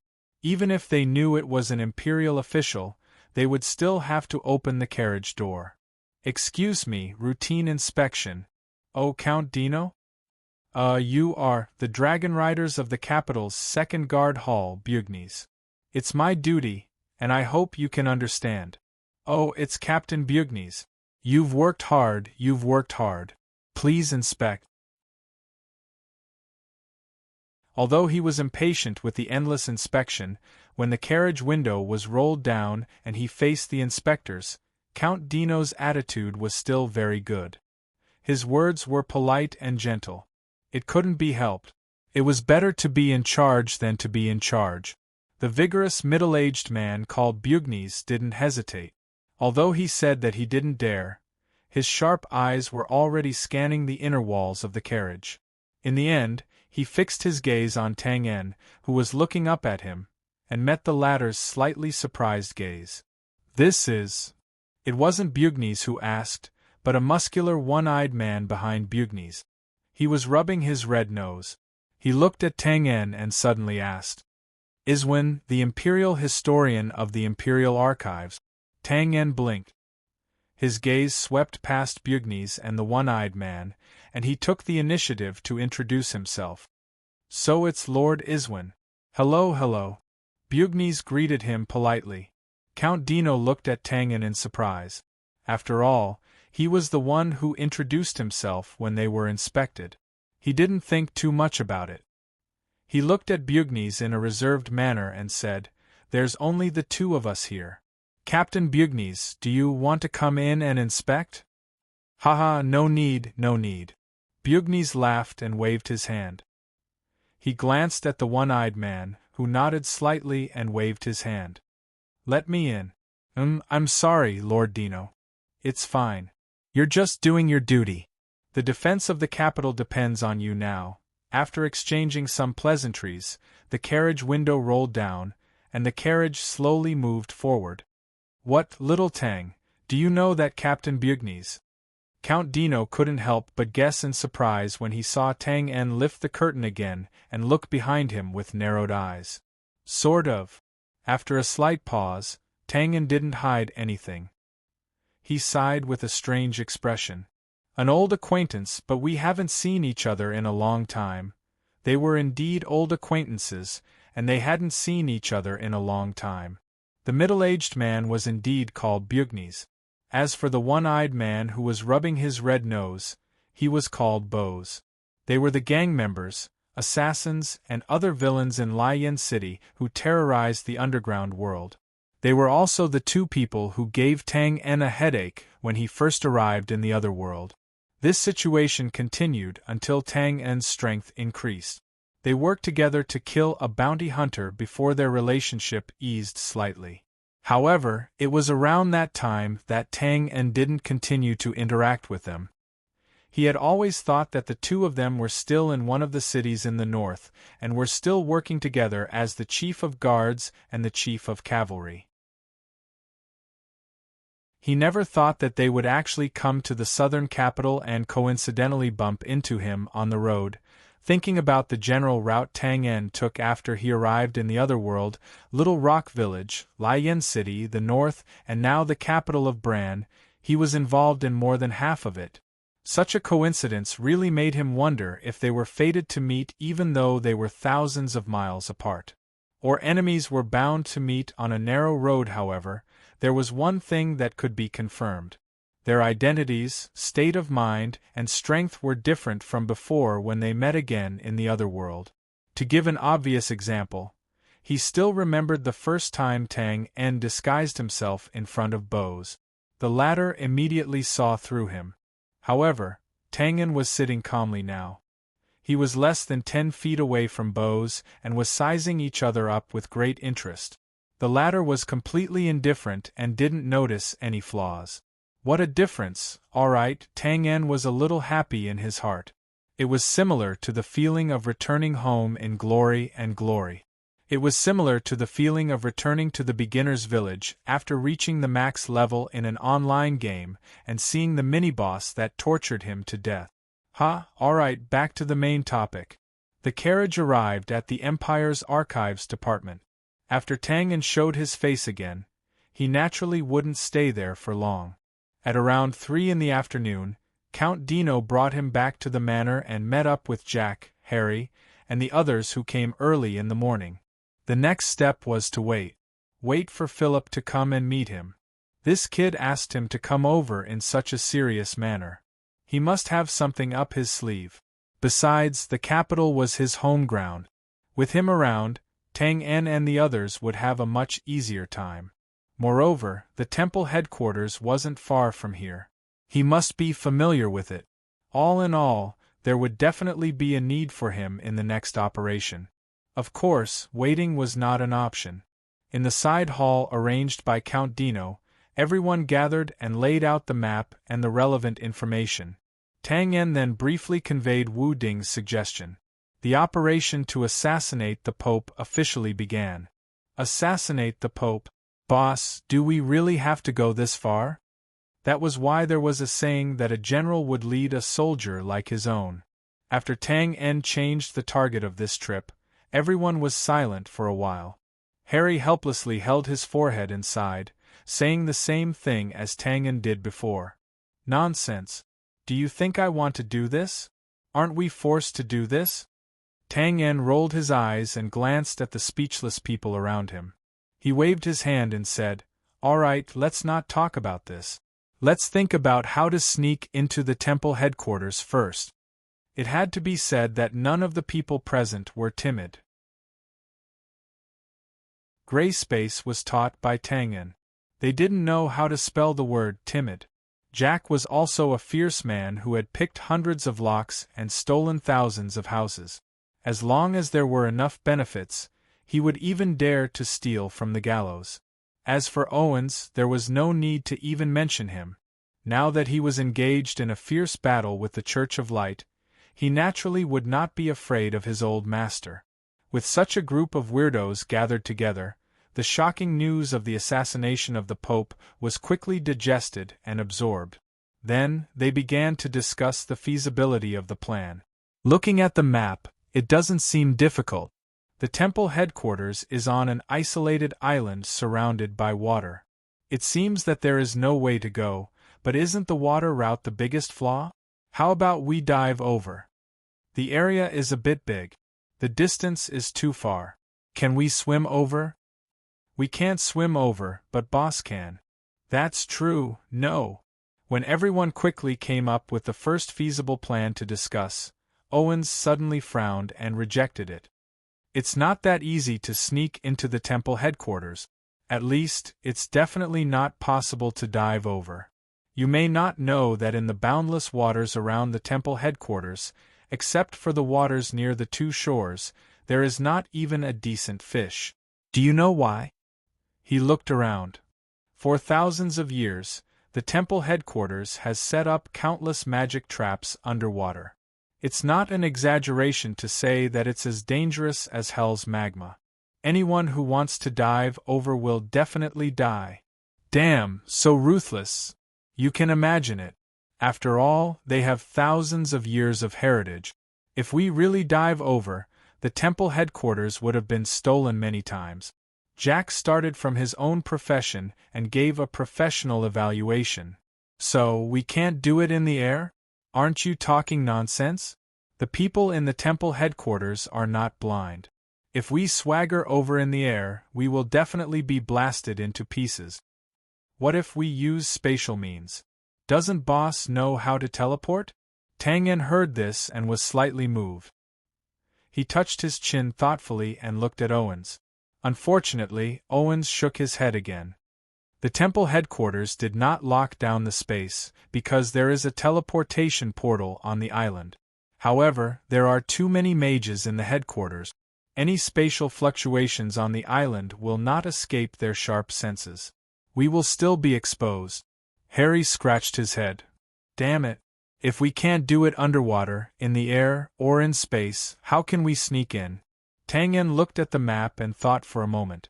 He asked, Owens, how do the clergymen on the island communicate with the outside world? Do they all use the teleportation portal? Of course not. The teleportation portal costs a lot for each teleportation. Even if the temple headquarters has thousands of years of heritage, they can't afford it. Owens shook his head and pointed at the map. There are 4 large docks on the 4 sides of the island. There are even more docks on the opposite shore. The 2 sides are connected by boat. There are fixed trips every day to send people back and forth. Smack. As soon as he finished speaking, Harry slammed his palm. There are boats? That's easy. As long as we control a few clergymen of the same size, we can disguise ourselves and board the boats directly. How about that? Hey, that's an idea. With boss's disguise skills, they definitely won't be able to see through us. It's not that easy. Owens smiled bitterly and waved his hand regretfully, once again undermining everyone's confidence. I admit that Tang En's disguise skills are very good. It's almost real. Judging from the appearance alone, the people in the temple headquarters won't notice anything. But, after a pause, Owens spread his hands and said, Apart from me, who can use light magic? Who can use holy combat aura? Tang En frowned. You're saying that when they check real identities, they look at who has light magic elements or holy combat aura elements on them? Owens nodded. That's right. And not just anyone can enter the temple headquarters. In other words, the clergymen who can stay on the island freely, be it warriors or mages, have their combat aura and magic attributes recorded in the temple headquarters. After this check, there's basically no possibility of error. Hearing this, everyone was completely speechless. This was King's strict security to the teeth. It was difficult to even get close to such a strange place, let alone sneak in and cause trouble. After a while, Harry frowned. Is there no successful case? Has no outsider successfully infiltrated the temple headquarters in the past 1,000 years? Well, there should be. But I'm not sure how long ago it was. I only know that someone once killed his way into the temple headquarters last year and caused quite a stir. Oh? How did he get in? Hearing this, everyone was suddenly excited. Previously, the North Temple headquarters had a long-distance teleportation array that could directly teleport into the temple headquarters. He used this method to get in. Then, before the temple headquarters could react, he slashed open the outer defensive shield of the temple headquarters and left. After a pause, Owens looked at the shocked crowd and spread his hands. Although the temple headquarters has no evidence and he didn't admit it, but that person should be the god of swords, Wu Ding. Damn.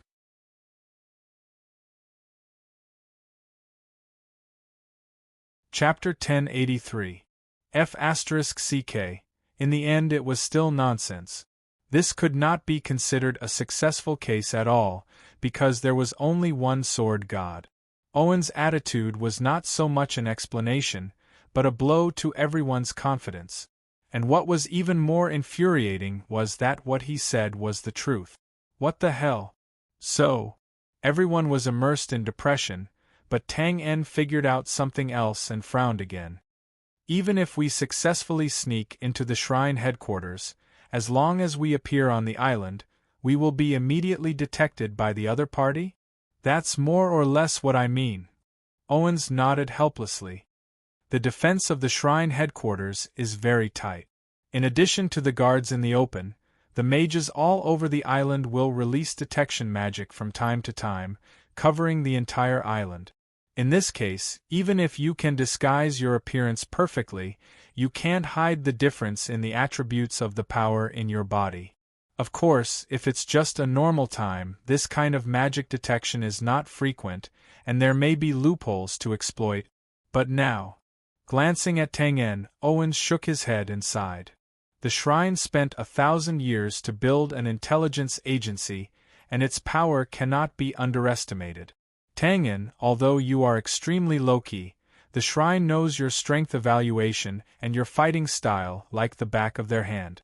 They must have guessed that you will come to rescue Sylvia, so the intensity of the detection on the island must be the highest level. Since it was the highest level, it was equivalent to a synonym for flawless for the colossal shrine headquarters. Owens did not say this sentence, for fear of hurting the confidence of Tang En and the others, but everyone was well aware of it. This is tricky. Jack looked up and sighed. There's no space at all. No, there's still space. Tang En narrowed his eyes and looked at the simple map on the table. His eyes flashed, and suddenly he reached out and pointed to 2 places. Owens, you just said that there are no magic traps under the water near the 2 river banks? Yes. Owens did not understand, but he still explained. Magic traps can't be seen with the naked eye. Once accidentally triggered, ordinary people will definitely be spared. Therefore, in order to prevent accidental injuries, the shrine did not set up any magic traps around the shore of the island or in the small area on the opposite side of the lake to prevent unsuspecting residents on the shore and low-level disciples from accidentally triggering them. Pausing for a moment, Owens looked at the map of the island and raised his eyebrows. You want to start from here? Is there any meaning? We can't even get close to the island. It's meaningful. Tang En nodded affirmatively and smiled. Previously, we were discussing how to sneak into the Divine Hall headquarters. Now we only need to think about how to cross the middle lake and come to the safe waters beside the island. From the sound of it, the difficulty has been reduced by a lot, hasn't it? Owens was stunned when he heard this, and then he couldn't help but shake his head and chuckle. He was just about to say something. Suddenly, a loud laugh came from outside the door. Haha, well said. You're indeed the professional that my grandfather always talks about. It seems that you don't need my help at all. You can handle it yourself, Tang En. Philip. Ha, you're finally here. Didn't you say you were coming at night? That's right. Who else could it be other than Philip, who was walking towards them with large strides and laughing loudly?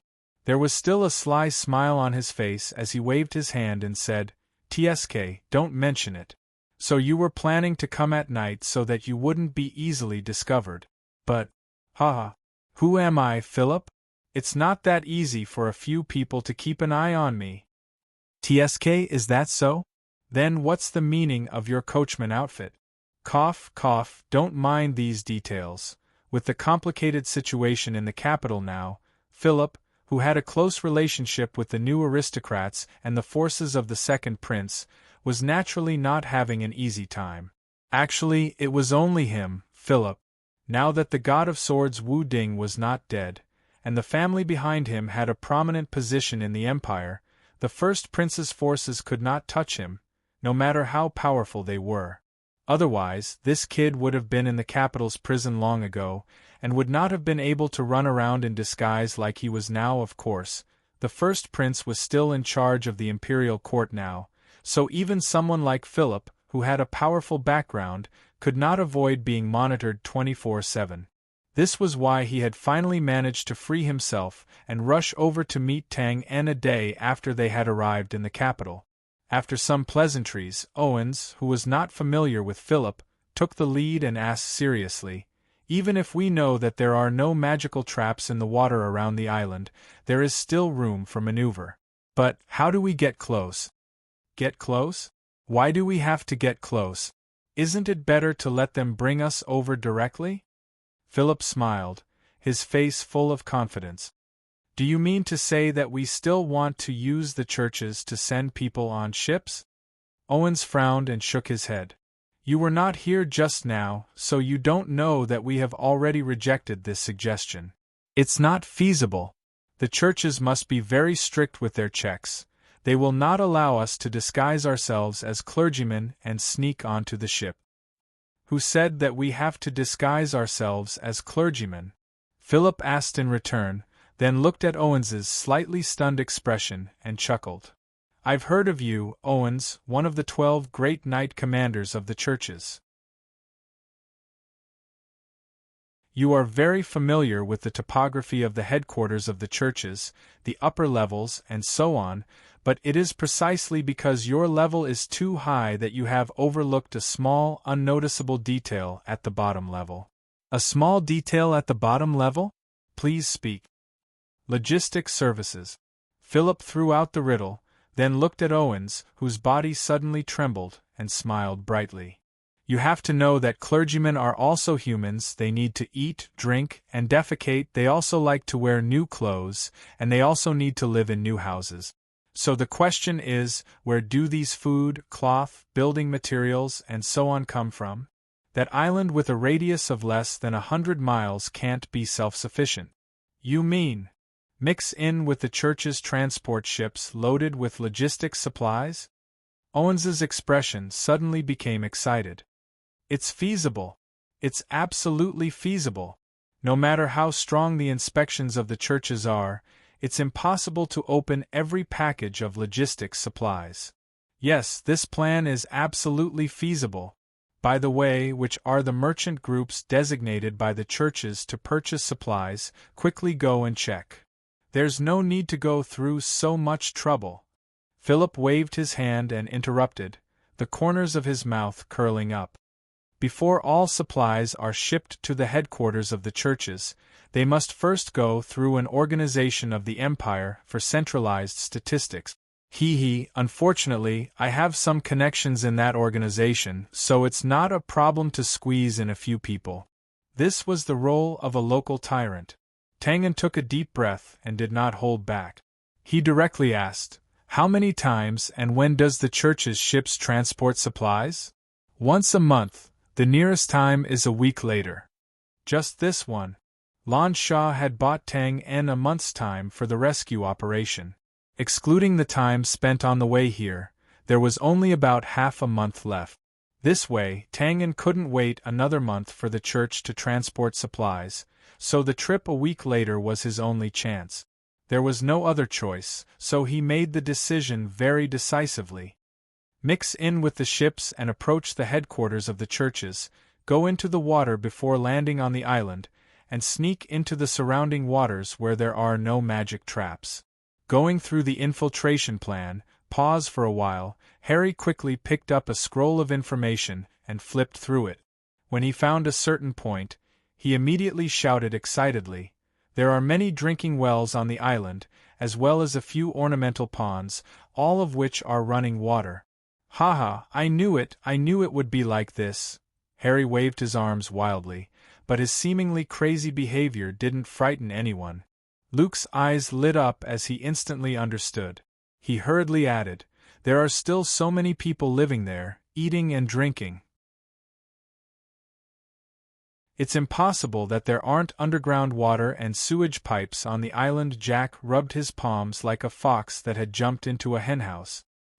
He quickly continued, "So, after we sneak into the waters around the island, as long as we find the exits of these pipes, we can sneak into the headquarters of the churches." "That's right. As long as we're careful and don't appear on the surface, even those detection spells won't be able to find us. Also, if we follow these enormous underground pipes, we might be lucky enough to sneak into the Pope's bathroom and kill him with one stab." In just a short moment, the despairing and depressing atmosphere in the front hall was instantly swept away. Instead, it was replaced by an unconcealable excitement and throbbing. This was the style of an assassin. This was the charm of an assassination. It was like solving a problem, like guessing a riddle, intoxicating. Whether it was the seemingly indestructible steel fortress or the seemingly flawless security. As long as the slightest flaw, even if it was invisible to the naked eye, fell into the hands of a professional assassin, it would be a great opportunity for an assassination. It would be the key to victory that would collapse the entire situation. It was always easier to destroy than to build. Thanks. Of course, the actual situation wasn't as easy as Harry and the others thought, but that didn't affect Tang En's good mood, nor did it stop him from thanking Philip. He waved his hand modestly. No need. Even without me, you would definitely have thought of a way to sneak into the headquarters of the churches. Pausing for a moment, Philip suddenly changed the topic and smiled slyly. Of course, since you've received my help now, you have to return the favor. I knew you didn't have a pure reason for calling me over this time. So you were waiting for me here. Twain smiled and didn't hesitate to wave his hand and say, Tell me what your favor is. It's very simple. He took a slight breath and leaned close to Tang En's ear. Philip's expression suddenly became extremely fierce. Kill that traitor. Who? Wenslin? Tang En reacted instantly and looked at Philip, who nodded with a gloomy face. He couldn't help but have a strange expression. By the way, how long has it been since you went to see your grandfather? I just saw him yesterday. Why are you asking this? Tang En was speechless and spread his hands. Philip also reacted when he saw this. He laughed and shook his head with his hand on his forehead. Grandfather didn't tell me this. Previously, I was worried that he was old and couldn't bear to do it. So, he was waiting for you to come over and tell you. That's good. It's good that he can be ruthless.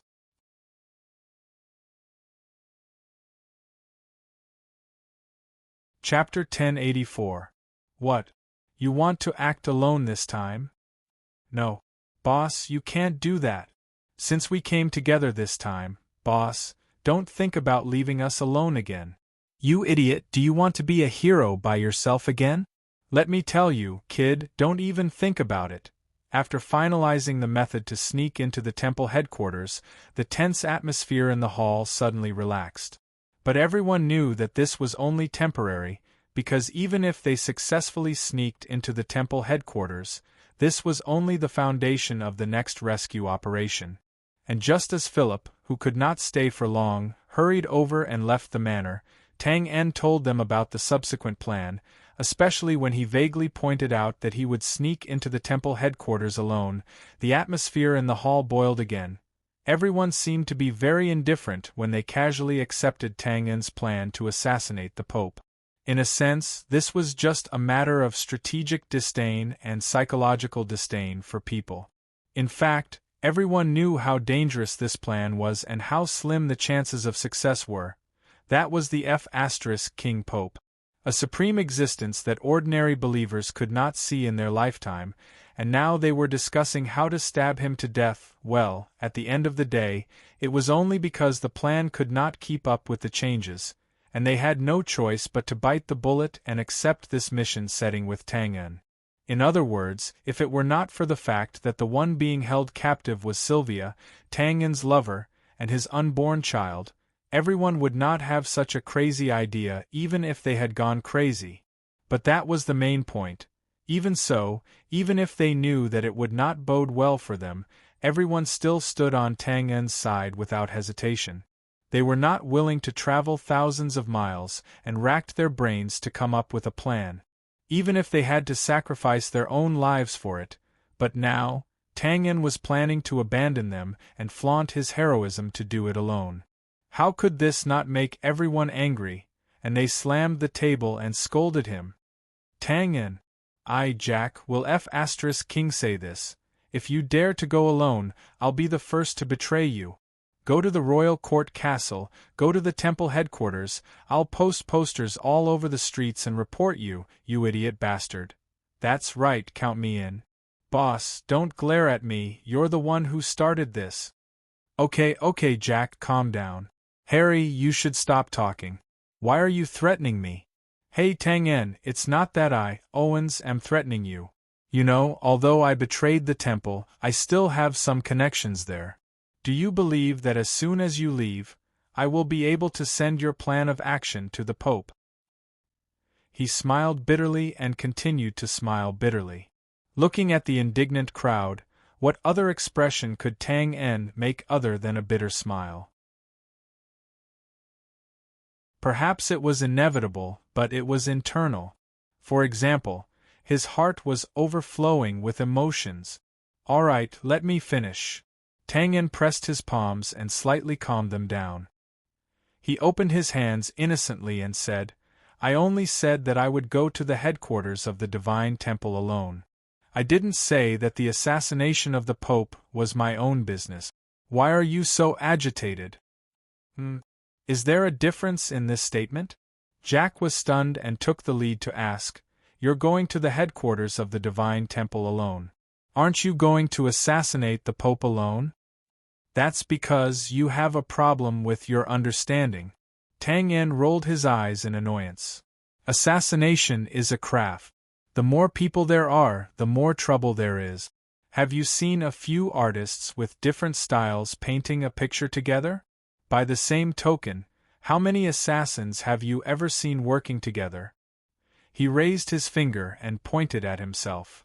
So, the assassination of the Pope can only be done by me alone. Don't be agitated, it's not that I want to be a hero. Damn, this sentence is disgusting. Who wants to be a hero?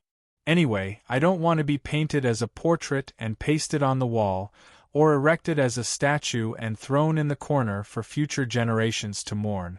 I'm going to kill the Pope alone because the success rate is the highest. That's all, understand? This was the truth, but it was not enough to calm everyone's emotions. But boss, I said, let me finish. Raising his hand to interrupt, Tang En smiled and continued, You still don't understand what I mean. Assassinating the Pope is not a small task. Frankly speaking, I'm not confident. Even if I'm lucky enough to succeed, I'm even less confident that I can come out of the headquarters of the Divine Temple alive. So, I need your help. I'll be the one to assassinate the Pope. But you have to help me with the preparations before and after, as well as the cleanup. After a pause, he looked around at everyone who suddenly understood. If I put it this way, do you understand? Phew. Boss, you should have said so earlier. Yeah, we thought you'd be like before, abandoning everyone and doing it alone. That's right. Boss, we'll do whatever you say. You have a specific plan. After listening to Tang En's explanation, the atmosphere in the hall suddenly relaxed again. That was the logic. Assassination was indeed a craft, but it was also a lonely art. In this field, there was basically no situation where 1 + 1 = 2 or is greater than 2. Even the most well-coordinated team would not be able to do so. Of course, this was not to deny the role of the team's helpers. If that was the case, Tang En would not have single-handedly created an assassination team like the Gray Space. The key point was not the number of people, but the correct way to use it. Assassination was never simple, even if it was just to assassinate a gangster. Generally speaking, outsiders only saw the breathtaking final cut of the throat, but they did not know the various costs that the assassin had to pay before and the many boring jobs that had to be done.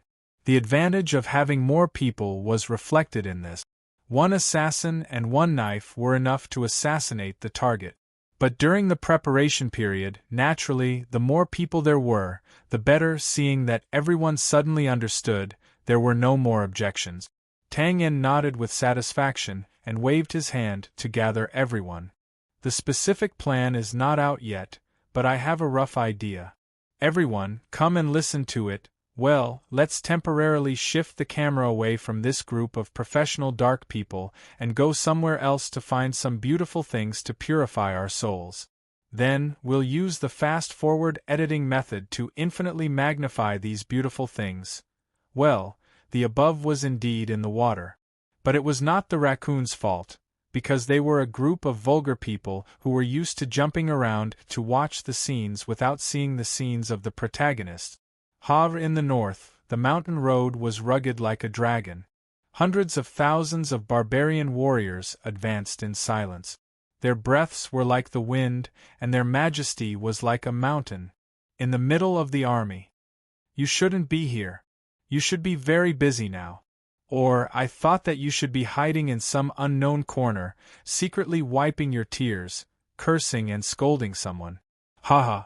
Looking at the uninvited guest in front of him, a young and beautiful woman in a white robe, Lan Sha raised his eyebrows and habitually put on a mocking smile. Compared to me, in your position, you should be the one who should be cursing and crying the most, right? Ha! I haven't seen you for half a month, but you're still as annoying as before. Same to you. Shrugging, the young woman looked away disapprovingly and directly at the beautiful woman who looked very similar to Lan Sha but had a more graceful and dignified temperament. She bowed and saluted. Greetings, Your Majesty. I'm Josiah, the leader of the Grey Coat Army. Sorry, I didn't inform you beforehand. You don't mind if I go with you, right? You know me? The Empress looked at him with interest. No, but I've heard of you. Oh? That's interesting. The Empress's smile grew wider. Can you find a reason to stop me from wanting to kill you now and take the opportunity to lead the army to occupy the north? As soon as she finished speaking, it seemed like a casual joke, but the atmosphere instantly froze. Fry, David, and the others who came with Josiah subconsciously touched the hilts of their swords at their waists and looked nervously at the Northern Wilderness Empress, who was smiling faintly. Further outside, countless barbarian soldiers revealed cruel smiles and approached covetously. Seeing this, Lan Sha frowned slightly and opened his mouth to say something. Are you sure you want me to say this reason, Your Majesty? Josiah looked indifferent and fixed his gaze on the Empress, who was also expressionless. He paused and spread out his hands. Because you don't dare. How dare you? How dare you? Hypocritical brand people, you're looking for death. If the Empress's words froze the atmosphere, then Josiah's words instantly made the atmosphere boil like boiling oil. The eyes of the tribal warriors at the side instantly turned blood red. They roared and were about to raise the huge iron rod in their hands and smash the brand people in front of them who dared to offend the Empress's dignity into meat paste. But in the blink of an eye, as the Empress pressed her palm slightly, the tribal warriors who were as ferocious as beasts instantly shut up and retreated, returning to silence. What a big tone! Is it that brat called Tang En who gave you the confidence? The Empress was not angry. On the contrary, she looked at the silent Josiah with some curiosity and appreciation. Then she shook her head regretfully. Just now you said that you've heard of me. In fact, I've also heard of you and your deeds. Well, you're very outstanding, just like my daughter. But it's a pity that such an outstanding woman is now sad and unwilling because of a playboy. Even after being hurt, she doesn't want to take revenge. Instead, she continues to worry about that playboy? Haha, it's really puzzling. She said it was puzzling, but in her laughter, there was undisguised contempt. It was like a sharp knife that easily cut open a bloody wound. Josiah was silent for a moment. After a while, he slightly curled the corner of his mouth and said, Maybe you should get the answer from your equally outstanding daughter. Lan Sha, who was instantly implicated, breathed heavily. He wanted to open his mouth to refute, but in the end, he didn't say anything. He just snorted softly and was very dissatisfied. What a sharp tongue. Slightly stunned, the Empress couldn't help but laugh. She looked away and ended the conversation. Then pray. Pray that the brat won't die in the temple. Otherwise, I won't be polite to you and the Grey Coat Army. He won't die. Without any pause, Josiah directly shook his head and said without thinking, He will never die. And you will never find the opportunity to be rude. Ha, there's no point in arguing. Let's just wait and see.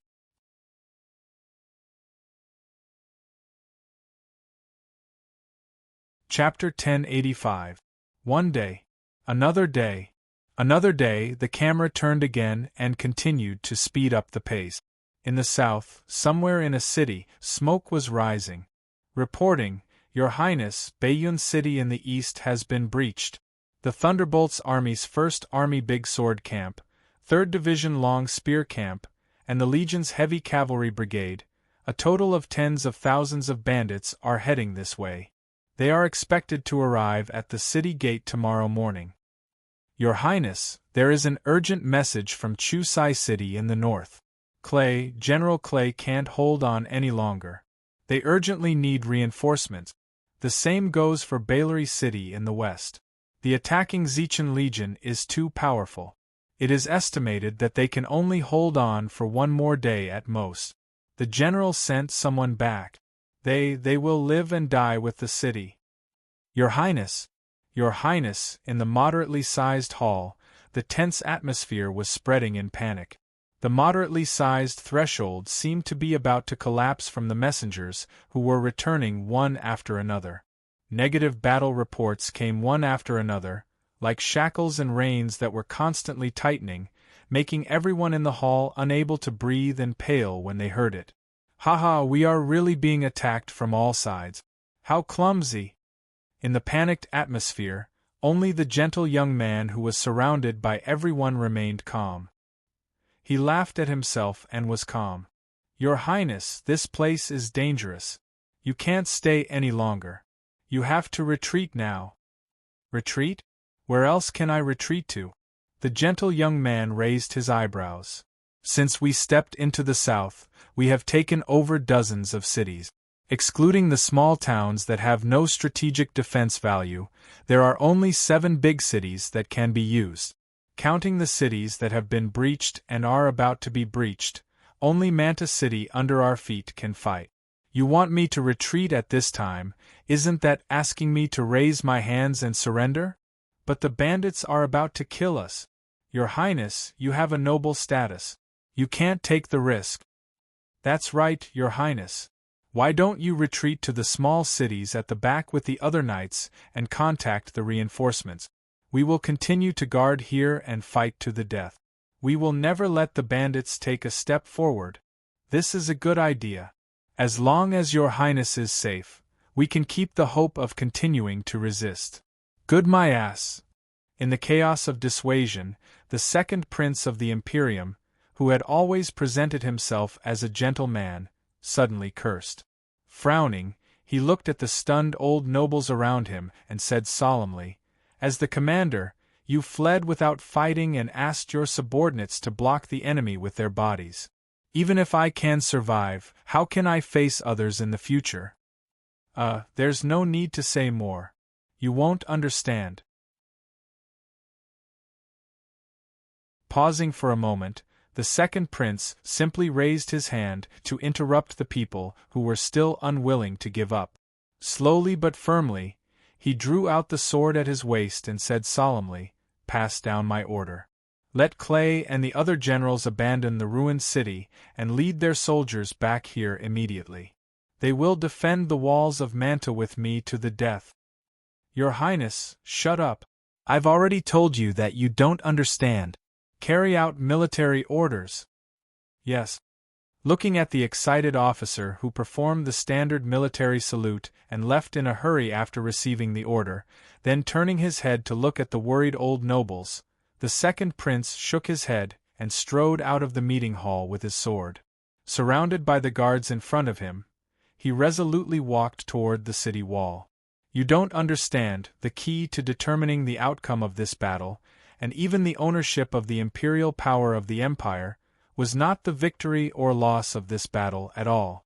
Far away, in the palace of the capital, in the headquarters of the Temple of Light, in the hands of someone. So, all they needed to do was to hold on, the longer the better.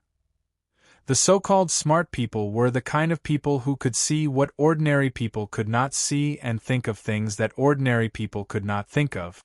Therefore, even if they were surrounded by enemies from all sides and the situation was precarious, the second prince still did not panic. Of course, then again, the side of the first prince who had the absolute advantage naturally did not panic.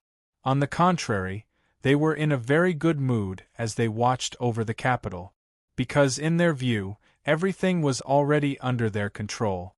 Therefore, even if the outcome was not out yet, they had already begun to think about what would happen next and began to enjoy the sweet fruits of victory in advance.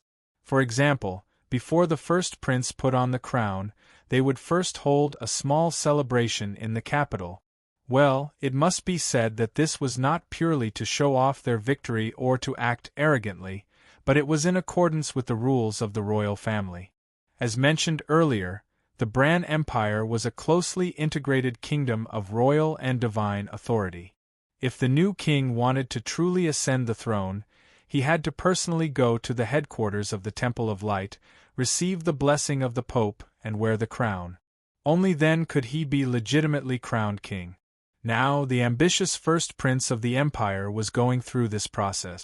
To put it bluntly, he would first hold a small celebration in his own home, then go to the headquarters of the Temple of Light to receive the crown, and finally return, hold a national celebration and amnesty. Well, that was the general process. Therefore, a few days later, in the evening, outside the Royal Theatre of the capital. It was the end of winter, and under the cover of the heavy snow, which was believed to be the last snow of the year, the majestic theatre decorated with lanterns and streamers did not feel cold at all. Bonfires were burning, people and carriages were coming and going, exchanging greetings, softly neighing of horses, and the crisp sound of wheels rolling over the snow. Cheerful music could be faintly heard from outside the theatre, even without entering the theatre. It was extraordinarily lively, and the atmosphere was excellent. What a scene of singing and dancing! Oh, if it isn't Count Hubert! Good evening, I heard that your family has been expanding rapidly recently, and has taken over several merchant groups' shop. Even the goods sent to the headquarters of the Temple of Light tonight, your family participated. Haha, in that case you should leave some soup for us small families to drink. Marquis Primo? Haha, sir, you're exaggerating. If you're a small family, then aren't we not worth mentioning? Ha, Hubert, don't try to fool me with words. In front of you, who is on good terms with His Highness the First Prince, isn't our family not worth mentioning? Sir, you're too modest. Moreover, haha, there's no such thing as His Highness the First Prince now. Oh, look at my broken mouth, I just can't learn how to speak.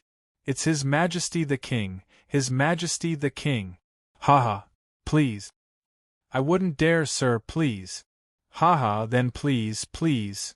In the snow in front of the theatre, two old nobles wearing velvet pointy hats and luxurious cloaks waved at each other, then looked at each other and laughed loudly, holding each other's hands as they walked toward the theatre together. Similar scenes and dialogues were common in front of the theatre. To put it bluntly, it was bustling with activity, all for the sake of profit.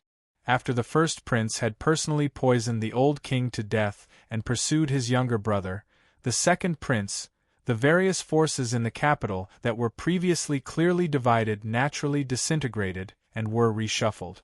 Among them, forces like Count Hubert, who were close to the first prince, took advantage of the situation like wild beasts, swarming forward and tearing apart the fruits of victory that originally belonged to the second prince's forces. As for nobles like Marquis Primo, who had originally maintained a neutral stance, after seeing that the outcome of the battle had been decided, they naturally went with the flow and followed the first prince's forces, hoping to reap some additional benefits for their families. Things like that were nothing more than flies trying to seek personal gain, so it was not surprising. However, just as the two old nobles were about to enter the theatre, the sound of hurried horses suddenly came from the intersection behind them, mixed with the faint sound of clashing weapons and armor. They could not help but turn around in surprise. As mentioned earlier, this was a banquet held by the first prince to celebrate his coronation. With the current situation in the capital being one-sided, there should not be a tense atmosphere where a large group of cavalry guards with unsheathed swords galloped through the wind and snow. It was clearly out of place. However, when everyone saw the family insignia on the luxurious carriage being guarded behind the large group of cavalry, they could not help but come to a realization. So it's the Ogler family. Haha, no wonder. Humph, shameless scoundrel, reaping what he sowed. That's right, I still remember when that brat Wenslin first became the sword god's disciple, causing a sensation in the capital, bringing the Ogler family along with him. He was so arrogant. But now? Haha. Come to think of it, everyone must have heard. Just 2 days ago, a group of assassins took advantage of the night to break into the Ogler family's manor, wantonly slaughtering and causing quite a commotion. I heard that this group of people should have gone to kill that scoundrel Wenslin, cleaning up the family for the sword god. Unfortunately, they did not succeed. Not to mention Wenslin's character, just his strength and talent are not bad. After all, he comes from the sword god's lineage. No matter how good he is, he will not be able to escape death. I think this Wenslin is in the capital. As long as he dares to take a step out of the city, he will definitely be surrounded and killed by the experts who have heard the news. That's right, I heard that the royal family in the castle is also very dissatisfied with him. If it were not for the first prince suppressing him, this Wenslin and the Ogler family would have been destroyed many times over. The group of nobles who had temporarily stopped outside the theater looked at the cavalry formation and luxurious carriage that slowly came to a stop. Some looked at them with disdain, some took pleasure in their misfortune. Their expressions of mockery were not one of many, and they did not hide it in the slightest. It was not strange for such a disharmonious scene to appear. There were no secrets in the circle of nobles. Regarding the matter of Wenslin tricking his senior brother Haida to leave the Empire's sanatorium, and then setting up an ambush to kill him, although the first prince tried his best to cover it up, there were still faint rumors in the upper circle of nobles in the capital. The sword god Wu Ding's position in the Bran Empire was very high. He had protected the empire for most of his life, and his great achievements had even surpassed the boundaries of the imperial faction.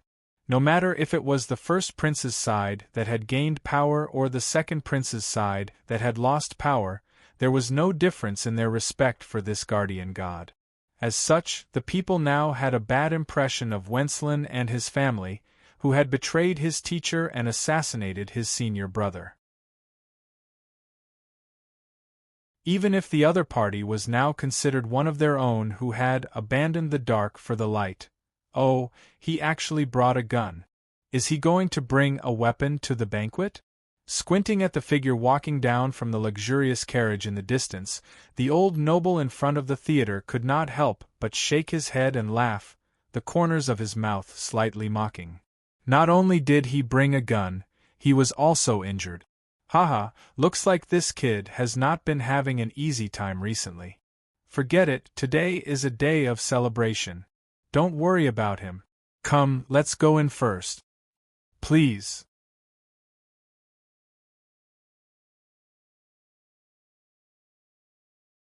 Chapter 1086. Could it be that I really did something wrong?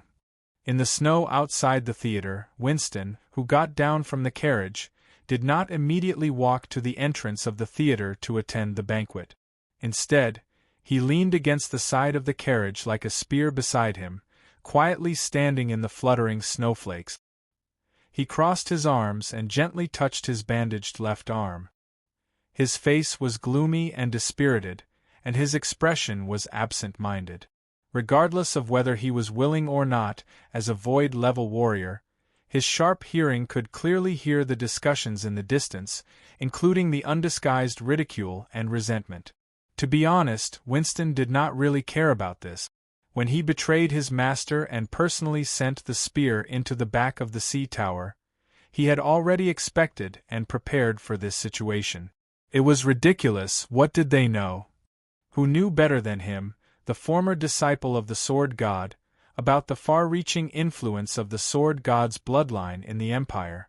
It was not an exaggeration to say that as long as his master, as long as the sword god was well, then no matter who ascended the throne, they would not be able to ignore the sword god's opinion.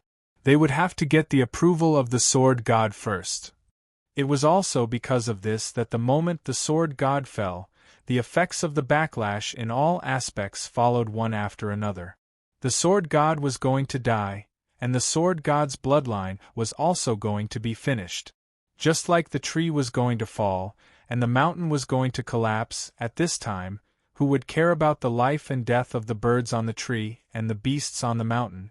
Not to mention other things, just the enemies of the sword god's bloodline, the huge pressure from the Temple of Light, who could withstand it? In this way, I will choose a new strong backer for the family to protect the family's glory and continue to pass on. Just like what most of you are doing now, hitting the second prince when he is down, surrendering to the first prince. Did I do anything wrong? No, I did not do anything wrong. Never, never. He clenched his fists, and the snowflakes that fell on his shoulders immediately rustled down. Winston exhaled a long breath of hot air, like a beast that had fallen into a trap, his eyes fierce. Immediately, he raised his hand into his bosom, took out a small brown square box, opened it, took out an exquisite cigarette, and lit it. Smoke rose in spirals, probably because he did not smoke often.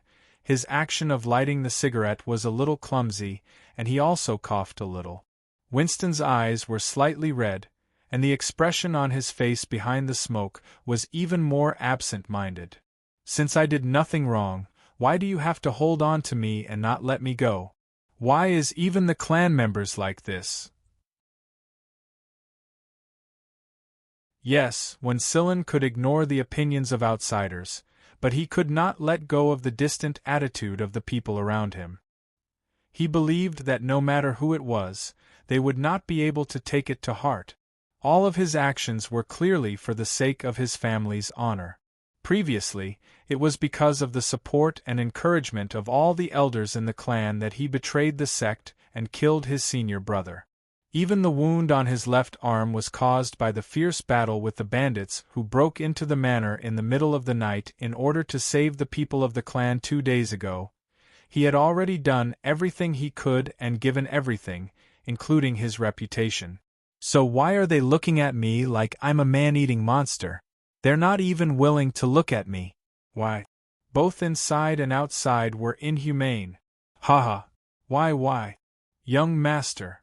Just as Winston's body was trembling slightly due to his confusion and resentment, and he was gasping for breath, a guard cowered and approached. Master has already led the clansmen in first. He asked me to tell you that the theater's guards have already been informed. Later, you can bring your gun in through the side door. Also, don't mind what others say. It will all pass. After he finished speaking, Winston waved his hand impatiently. The clan guard immediately bowed and retreated as if he had been pardoned. Haha, look, they're not even willing to go in with me. The corner of Winston's mouth twitched slightly. He chuckled self-deprecatingly and shook his head in confusion. Under the sky full of snowflakes, Winston, who was leaning against the shadow of the carriage by the side of the road, formed a stark contrast with the cheerful laughter of the theater's main entrance not far away. Between the light and darkness, one was cold and cheerless, the other was lively. It was as if they were two completely different worlds.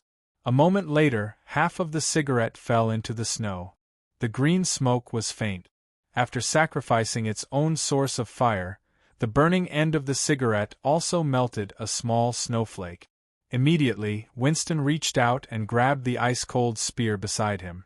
As he shook off the snowflakes on his body, he tidied up his expression and strode towards the theater's side door expressionlessly. In the meantime, of course, he would run into acquaintances of the nobles who came to attend the banquet.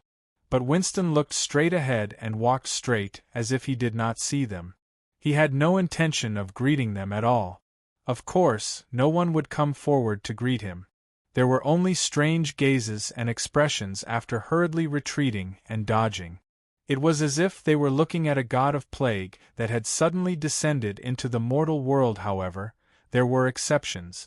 Just as Winston was about to step onto the side door's stairs, an ear-piercing voice suddenly came from the side. Yo, isn't this Winston? Long time no see. You still have the face to come out now? After the seemingly familiar greeting, there was a sharp turn of bitter ridicule. It caused Winston's face to darken and he stopped at the bottom of the stairs. It also caused the nobles at the side to look at him in shock or astonishment. Just like what a noble had said earlier, Winston was, after all, from the bloodline of the sword god. His talent was outstanding, and there was no doubt about his strength. Therefore, although the people present despised his character, they were afraid of his strength. Some unpleasant words did not dare to be said openly, at least not to his face. And now, this ear-piercing voice had undoubtedly directly released these words that they did not dare to say. It was completely as if they had shed all pretense of cordiality. Naturally, the hearts of the onlookers tightened. They were afraid that Winston would suddenly go crazy and bring disaster to them, causing trouble for the celebration. However, when the crowd heard the voice and turned to the owner of the ear-piercing voice, their expressions could not help but be stunned, enlightened, and then relaxed. So it was him? Then it was not strange, it was indeed not strange. Looking at Philip, who did not hide his mocking expression on the stairs, Winston's face twitched. He subconsciously looked away, lowered his head, and stepped forward, intending to go around. From the beginning to the end, Winston did not feel that he had done anything wrong, nor did he feel that anyone had the right to laugh at him. However, this obviously did not include the bloodline of the sword god that he had deeply hurt and Philip's family. What? Philip stepped to the side at the same time and blocked in front of Winston again. He mocked in a cold voice, "You, Winston, have the guts to betray your sect, but you don't have the guts to talk to me? Get out of the way." Winston finally could not hold it in and growled in a deep voice, "Today is the coronation of the first prince. I don't want to have a conflict with you." "Wow, are you going to attack me? All right, come on." Philip exaggeratedly leaned back and spread his hands, not reducing his mockery. "Anyway, you even dared to kill your senior brother, Haida, so what am I to you? Don't you think so? Come on. Use the divine weapon long spear that your grandfather went all over the place to collect materials to forge for you. Kill me." Suddenly, with a fierce and violent roar, Winston's body suddenly trembled slightly. His hand tightly gripped the body of the spear, making creaking sounds. The surroundings instantly fell silent. "What are you afraid of? Winston, raise your head and look at me." Roaring Philip, who had suddenly walked down the stone steps and stood in front of Owens. He was like a ferocious demon beast with an expression that wanted to devour people. "You King, raise your head and look at me. Look at senior brother Haida, who was killed by you. Look at your master, the sword god, who was extremely disappointed in you." Taking a step back, he subconsciously raised his head when he heard the voice. He met the eyes that were spitting fire that even the endless wind and snow could not hide. Once again, he subconsciously looked away. Immediately, he saw the disdainful gazes and expressions of contempt from the people around him, as well as his father, who was standing behind the crowd and waving at him with a sullen face. Obviously, no one wanted to see a conflict here, especially when they saw Winston, who had betrayed his sect, and Philip, who had come to find him, come to conflict. This included Winston's father and clansmen. Therefore, Winston could only turn around in humiliation and leave alone before he stepped into the theater to participate in the celebration. It had to be said that this scene was really ironic. It must be known that the celebration was an occasion for the first prince's forces to share the fruits of victory, and Philip had never belonged to the first prince's side. He had always been closer to the second prince. However, Winston, who had to bear all kinds of infamy in order to hand over the proof of his allegiance, had successfully joined the first prince's side. Now, he had no chance to participate in the victory celebration. Even the first prince's forces around him did not stand up to speak for him. On the contrary, they all looked as if they wanted him to leave as soon as possible, deserted by everyone. Coward! Bastard! Bastard! Although Winston left dejectedly, Philip, who was behind him, clearly did not intend to let him go so easily. He glared at Winston's back, and his curses echoed in the wind and snow in front of the theater. Do you think that if you avoid me, this matter will end? You will die. Winston, I guarantee that you will definitely die. Young master, you. Amidst the shrill curses, the family coachman saw Winston, who was walking over with a gloomy face. He hurriedly went up and stuttered to ask, afraid that he would anger him. Go. Go where? Go back. With a bang, Winston naturally would not argue with a coachman. He took a few quick steps and squeezed into the family carriage in a slightly sorry state. He swung his hand and slammed the door. This lunatic. Run? You dare to run? Bastard, even if you hide in the northern wilderness, I, Philip, will send people to hunt you down. You are dead meat. Ahem, Sir Philip, calm down, calm down. He has already left, he can't hear you. After all, it was a celebration, and cursing here was naturally inappropriate. So when he saw Winston's carriage turn the corner and quickly disappear, an old noble hurriedly went up to hold the furious Philip back, and kept comforting him with words. However, calm down. Am I angry?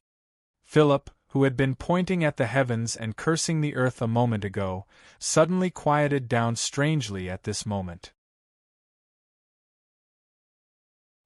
He looked at the stunned old noble with a baffled expression, and straightened his clothes. What kind of joke is this? I am a noble with grace, why would I get angry for no reason? I don't understand what you are saying. Right, I am going in to attend the banquet, are you coming in?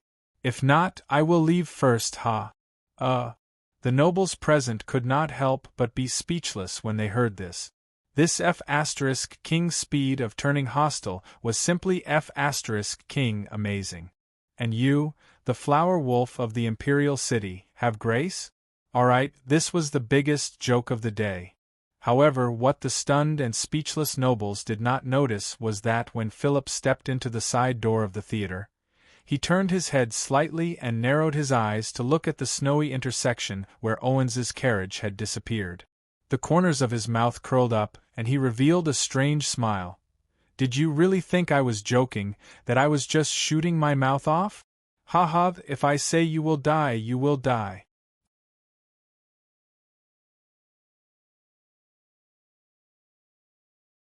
Chapter 1087.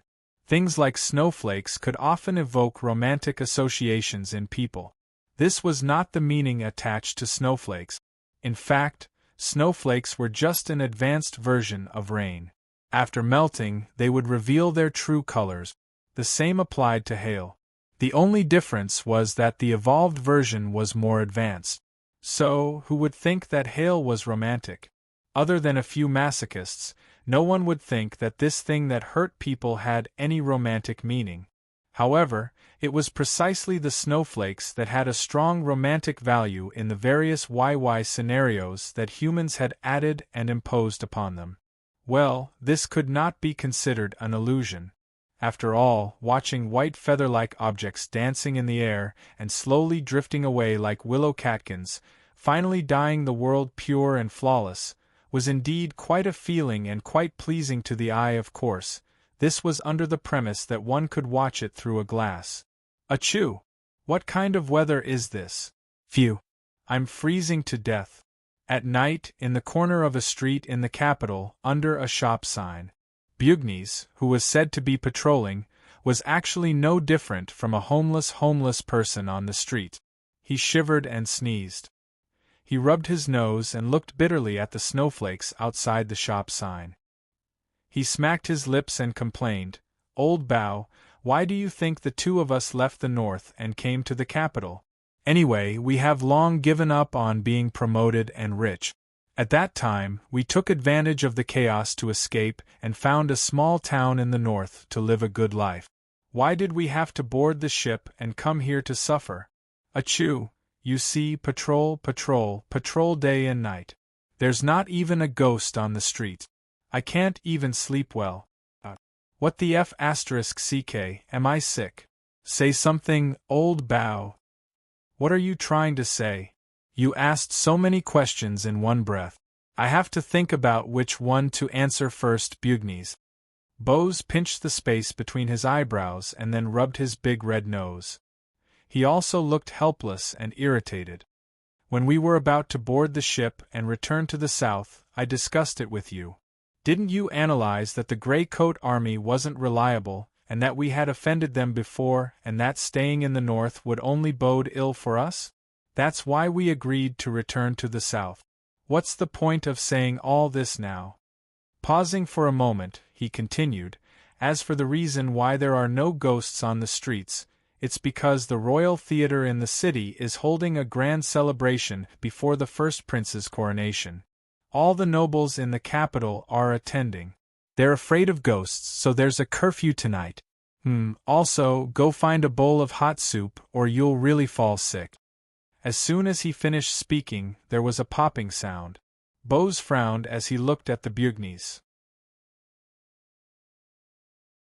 He reached into the bag beside the horse and took out a wine flask. He pulled out the cork and took a big gulp. I'm talking about hot soup. I know. But... Bugnes raised the wine pot and wiped the remaining wine stain on the corner of his mouth. Is there any hot soup better than spicy wine? All right, you're the one who asked for it. You can't blame me. Bose shrugged speechlessly. He shook off the snow on his body and then waved his hand at the dragon riders behind him. Let's go, let's go. All of you, go out and continue patrolling. Don't, Captain. Let's rest a bit more. If we go out now, we'll really freeze to death. Yeah, at least wait until the snow lessens a bit. There aren't many people on the streets anyway. There's no difference whether we patrol or not, Captain. Shut up. What do you brats know? If you continue to stay here, you'll really freeze to death. Hurry up and drink some wine. Go out and move a bit. You'll warm up after moving a bit.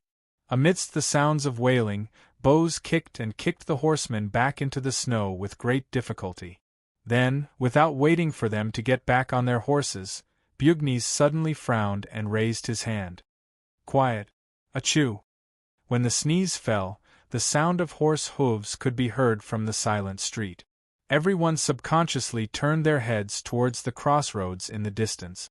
A moment later, they saw a luxurious carriage drive out from the wind and snow, disappearing in a flash. It passed through the intersection and turned into a wide alley. It's a noble family. Even though that carriage disappeared from the street in a flash, it was still enough for everyone here to clearly see the carriage's luxurious exterior. Without a doubt, a carriage of this standard could only come from a noble family. It was to the extent where those with good eyesight like Bose could clearly see the family insignia engraved on the carriage's exterior. He scratched his head and said, "It's that something. Damn it, there are so many noble families in the capital city." The Ogler family. Bugnes calmly added on from the side. That's the noble family that produced the sword god's last disciple. Apart from Bose and Bugnes, who suddenly appeared out of nowhere, the other dragon riders had already stayed in the capital city for many years. Some of them were even natives of the capital city, so their sources of information were naturally more detailed than the other two. That's strange. Isn't the Royal Theatre over there? Why is this carriage going back? Could it be that the celebration ended so quickly? After a pause, Bose looked towards the dragon rider who had just replied and casually asked, "Do you know where this something family's address is?" I only know that it's roughly in the Eastern Noble District, but I don't know the exact address." This was also natural. Regardless of which city it was, the area where the noble's manor was located would always be heavily guarded, preventing unauthorized personnel from entering or leaving. Meanwhile, with the level of these dragon rider guards, they were naturally included in the scope of unauthorized personnel. Eastern District? When Bose heard this, he stared blankly. His single eye looked towards the entrance of the alley that vaguely leaned towards the southeast, and his brows furrowed slightly. Of course, this couldn't be considered a suspicion. After all, as newcomers, they couldn't be sure if this alley was a shortcut to the Eastern Noble District. All right, continue patrolling. Bugnes waved his hand disapprovingly and stepped onto his horse's back. Who knows what these nobles are doing? Who knows, they might have noticed that the clothes they wore for the celebration clashed with someone else's and are afraid of losing face. So they're rushing back to change. All right, it had to be said that with how Noble's reputation was more important than their lives, Bugnes' casual words might really be the truth. As such, Bose shrugged and didn't think too much about it. He led the Dragon Rider guards to continue patrolling along the street, meanwhile, within the luxurious carriage that had just flashed past. Pung, pung, pung, lunatic, lunatic, this damned lunatic. Why are you treating me like this? Why are you all treating me like this? He suppressed his roar and frantically gasped for breath. At this moment, Winston, who sat paralyzed in the extremely messy carriage, was like a beast on the verge of death trapped in a cage. He howled with unwillingness and struggled desperately. The extraordinary humiliation in front of the theater, everyone's undisguised mockery and contempt, as well as his family's great father's passive retreat. It had to be said that no matter how much mental preparation Winston had made, he was still just a young man who was easily agitated in the end. Meanwhile, the scenes that happened in front of the theater had undoubtedly crushed his young and fragile sensitive nerves to a great extent. Anger, unwillingness, resentment, as well as whether he admitted it or not, whether he was willing or not, the anger towards his own actions that stubbornly resided at the bottom of his heart. Correct, no matter how Winston evaluated his own actions, no matter how much he didn't care or even looked down on the mockery of others, there was one thing that couldn't be changed. But there was one fact that could never be changed, and that was that he had indeed betrayed the sect that had brought him great glory, and he had indeed ambushed and killed the respectable senior brother who had treated him extremely well. That was why, even if Winston could deal with the criticism and curses that filled the air with a cold expression, as long as he faced Philip and those related to the Sword God bloodline, he would naturally have a guilty conscience and be in a weak position. He couldn't get past the barrier in his heart. This was the greatest source of shame and humiliation for him. Perhaps, only when Wu Ding died of old age, when everyone gradually forgot about this story, when the people of the Auglaire family began to enjoy the tangible benefits that came from relying on the first prince's side, and then when they slowly began to recognize Winston's role and status, would he be able to obtain a certain degree of relief. Just like the words that Winston's father had sent the family guard to bring to him, "Don't mind what others say, it will all pass." However, the question now was, could Winston wait until then? Nay, nay, nay. Following the low neighs of the horses outside the carriage clearly slowed down. Winston, who was sitting in the middle of the carriage while grabbing his hair, subconsciously raised his head when he heard the noise. How long had it been? Could it be that the carriage had already returned to the outside of the family? Obviously not, because it was pitch black outside the curtains of the carriage. Frowning, with a bang, Winston raised his foot and kicked the front wall of the carriage where the coachman was. He roared angrily, "What are you doing?" "Sending the young master home, of course." There was a faint, soft sigh. Winston couldn't hear it clearly. He frowned again. Whoosh. He raised his hand and pulled open the curtains. He was stunned. Outside the glass window there was a dark, bare wall of the alley. "Go on your way, young Master Winston. It's time to send you back to your hometown." It was still a soft sigh, but the difference was that Winston heard it clearly this time, and it sounded very familiar. His body instantly froze, and his pupils contracted rapidly. An ice-cold chill shot up from his tailbone to his brain, and it exploded in his body. Tang Yen.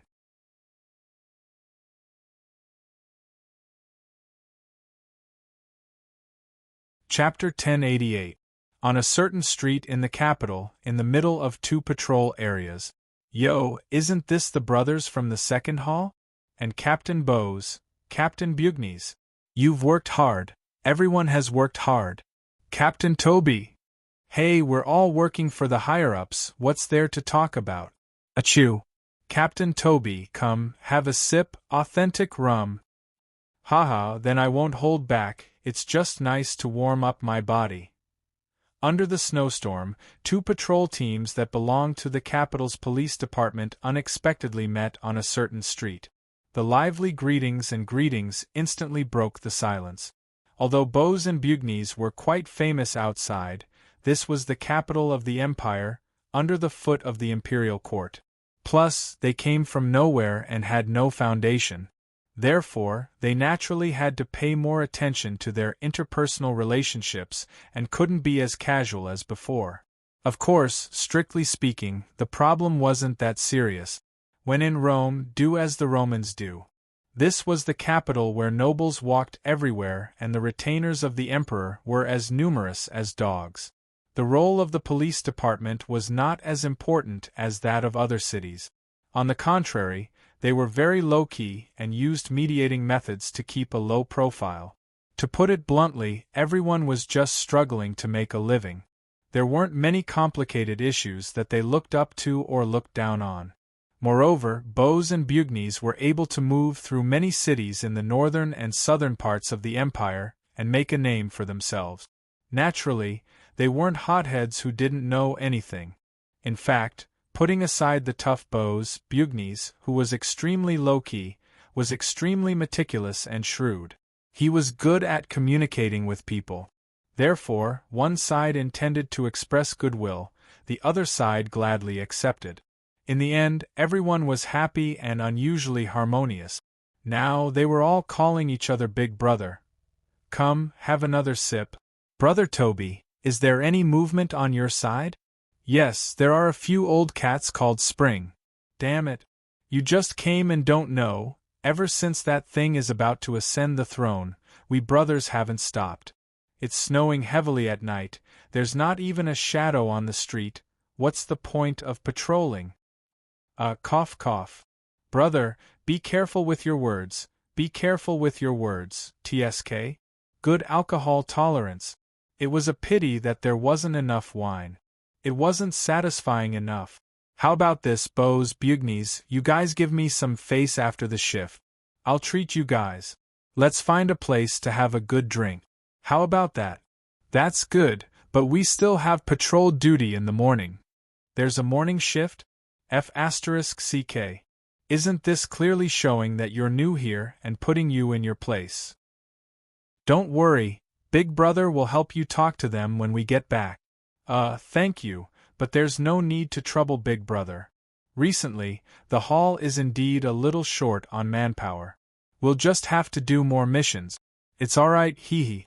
Sigh, you guys. Don't blame Big Brother for scolding you. You're too kind. Others will think that you're easy to bully. Good intentions? Cough cough, let's drink. Alright, this was the first time they had heard such a positive evaluation. Even though Bose and Bugnes had seen a lot and lost all their moral integrity, after looking at each other with strange expressions, they couldn't help but feel their faces burn as they coughed incessantly. They had good intentions? Don't joke around. If this evaluation was heard by the countless assassins who had died by their hands, they would probably climb up from the depths of hell and tell this obviously drunk cavalry captain about the glorious deeds of Bose and Bugnes and their pure evil hearts. After a while, both of them had patrol duty, and it was still far from time to change shift. After drinking the few bottles of wine that Bugnes had used to treat his cold, it was time for them to go their separate ways and continue patrolling. Yo, Big Brother, slow down, you guys hold on a little. Relax. It's fine. It's just a little bit of wine. You won't get drunk. Even though he said that, when he looked at the captain, who was now Toby, wobbling on the horse and waving his hands, he didn't seem to be convincing at all. On the other hand, the squad members who were patrolling with the captain seemed to have known about his alcohol tolerance and weren't surprised by this scene. With a calm face, they nonchalantly bowed to Bose and Bugnes and said that it was fine. Since the other party had said so, Bose and Bugnes naturally couldn't say anything else and waved goodbye as well. At this moment Bose suddenly thought of something and asked casually, "Oh right, Big Brother Bugnes, you are very familiar with the city. Do you know where the alley near Baker Street leads to?" The drunk cavalry captain on the horse frowned and tilted his head, squinting his eyes.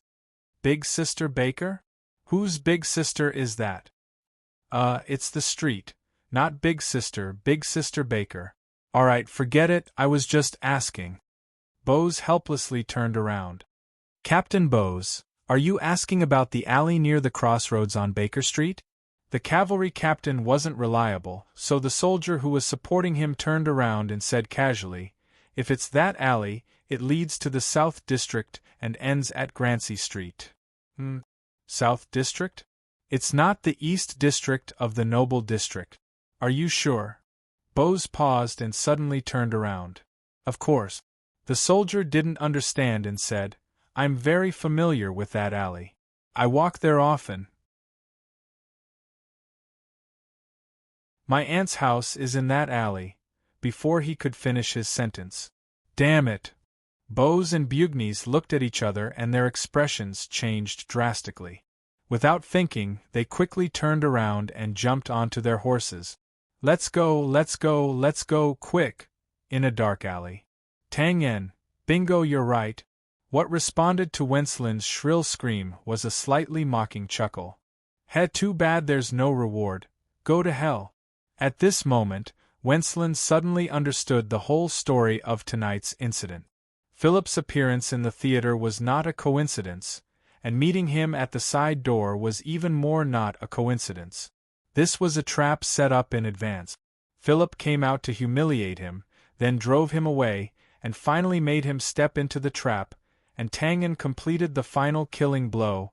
The sense of danger exploded in his body. Like a wild cat whose hair stood on end in an instant, Wenslin's reaction speed had never been faster than at this moment. He grabbed the long spear beside him, and the green and purple fighting lights flashed violently. Without hesitation, he forcibly twisted his waist and stood up. With a standard back thrust, like a dragon, like a snake, like a beam of light, it instantly pierced through the front wall of the carriage with a roar and shot toward the coachman in front of him. "Let's fight!" Boom! Fine wood chips flew like snowflakes and danced wildly in all directions. Ever since he decided to betray his sect, regardless of day or night, eating or sleeping, Wenslin had never left his spear. What he was guarding against was this pervasive assassination. In fact, he had indeed done it. During this period of time, there were countless warriors, mages, and even professional assassins who knew that he had betrayed his sect and assassinated his senior brother. The assassinations that came with hatred had never stopped. However, there were very few people who could find a suitable opportunity to kill him in one fell swoop. There were also those who forced their way in, such as the group of bandits who had broken into his family at night 2 days ago. However, the result was that they were all killed by him without exception. After all, he was a Void Realm warrior, and after all, he was from the Sword God's lineage. Whether it was an outsider or Wenslin, they all had absolute confidence in their own strength and skills. He would not be assassinated so easily, however. The warriors, mages, professional assassins, and so on did not include Tang En. His historical battle record was enough to explain everything. Wenslin himself was extremely clear about this point. Therefore, when he threw out that explosive back thrust, Wenslin also threw out that precious and heavy divine spear at the same time. Then, with a furious roar, he bent his knees and straightened his waist. His body covered in fighting light instantly jumped into the air. With a bang, the luxurious carriage was once again heavily damaged, and the exquisite roof instantly shattered into pieces. That's right, he was running away. Although Wenslin was shouting as if he was going to risk his life, in fact, his real purpose was just a feint to buy himself a chance to catch his breath and escape, that was all. Well, just one exchange, one shot, and he simply ran away. It was indeed a little unexpected, but if one thought about it carefully, it was actually reasonable. Wenslin was not stupid, and even a fool would not be able to cultivate to the void realm. On the contrary, he was very smart with outstanding talent, but he was a little narrow-minded and did not have a big enough vision. He was very clear about the difference in strength between himself and Tang En. Compared to Tang En, who dared to intercept the sword god Wu Ding halfway, his strength was indeed nothing. Moreover, this encounter was not in his battle rhythm from the beginning, so he fled very decisively and was very confident. He admitted that his strength was not as good as Tang En's, and that he would definitely die if he fought. However, this was the capital, the foot of the imperial court. As long as he could leave this sealed carriage, as long as he could hold on for a moment, with a long roar, it would be enough to attract the many consecrators and experts of the divine palace who were guarding the first prince in the theater to come and surround Tang En. However, from Tang En's point of view, there was the setup, the words, the trap, and the assassination rhythm that he could not be more familiar with. After a series of preparatory actions, if he still had to fight 300 rounds with Wenslin before he could take him down, or if he simply let the other party escape, then he could forget about his title as a top assassin. It would be embarrassing. There's a thorn. Before the deafening warning roar resounded in the sky above the capital, it was directly stuffed back into Wenslin's mouth. Because, just as his head had just crashed out of the roof of the carriage, a casual blade light, hidden behind the snowflakes in the sky, went straight to his forehead. It was as if this dagger had been hanging above the roof of the carriage, waiting quietly from the beginning to the end, waiting for Wenslin to run into it like an idiot and stretch out his neck to be killed, fast, extremely fast, and not just fast. As he felt the coldness of the blade before his eyes, Wenslin's pupils shrank rapidly, and a hint of realization suddenly flashed in his eyes. As it turned out, this was not just a trap that had been set up in advance, but a show that followed the prescribed order. He had been schemed against in the play. No, he had been seen through. The other party knew that his shot was just a pretense. He knew that he was going to escape early in the morning, and he knew that he would escape from the roof of the carriage. It was as if he had rehearsed it 1,000 times, and the ending was inevitable. Puff, in a flash, in the middle of his eyebrows, a one-hit kill. A muffled rumble slowly echoed in the quiet alley. The two figures fell back into the carriage again, as if they had broken something like a teacup, a candlestick, and other things. There was a crisp sound. Then, there was no more sound or movement. Am I wrong? This was Wenslin's last question before his consciousness dissipated. His blood-red eyes were wide open, and he muttered to himself. I don't know. This was Tang En's answer. It was very straightforward. He had been very busy these few days. He really did not know or care about Wenslin's inner turmoil during this period of time. He was only here to kill.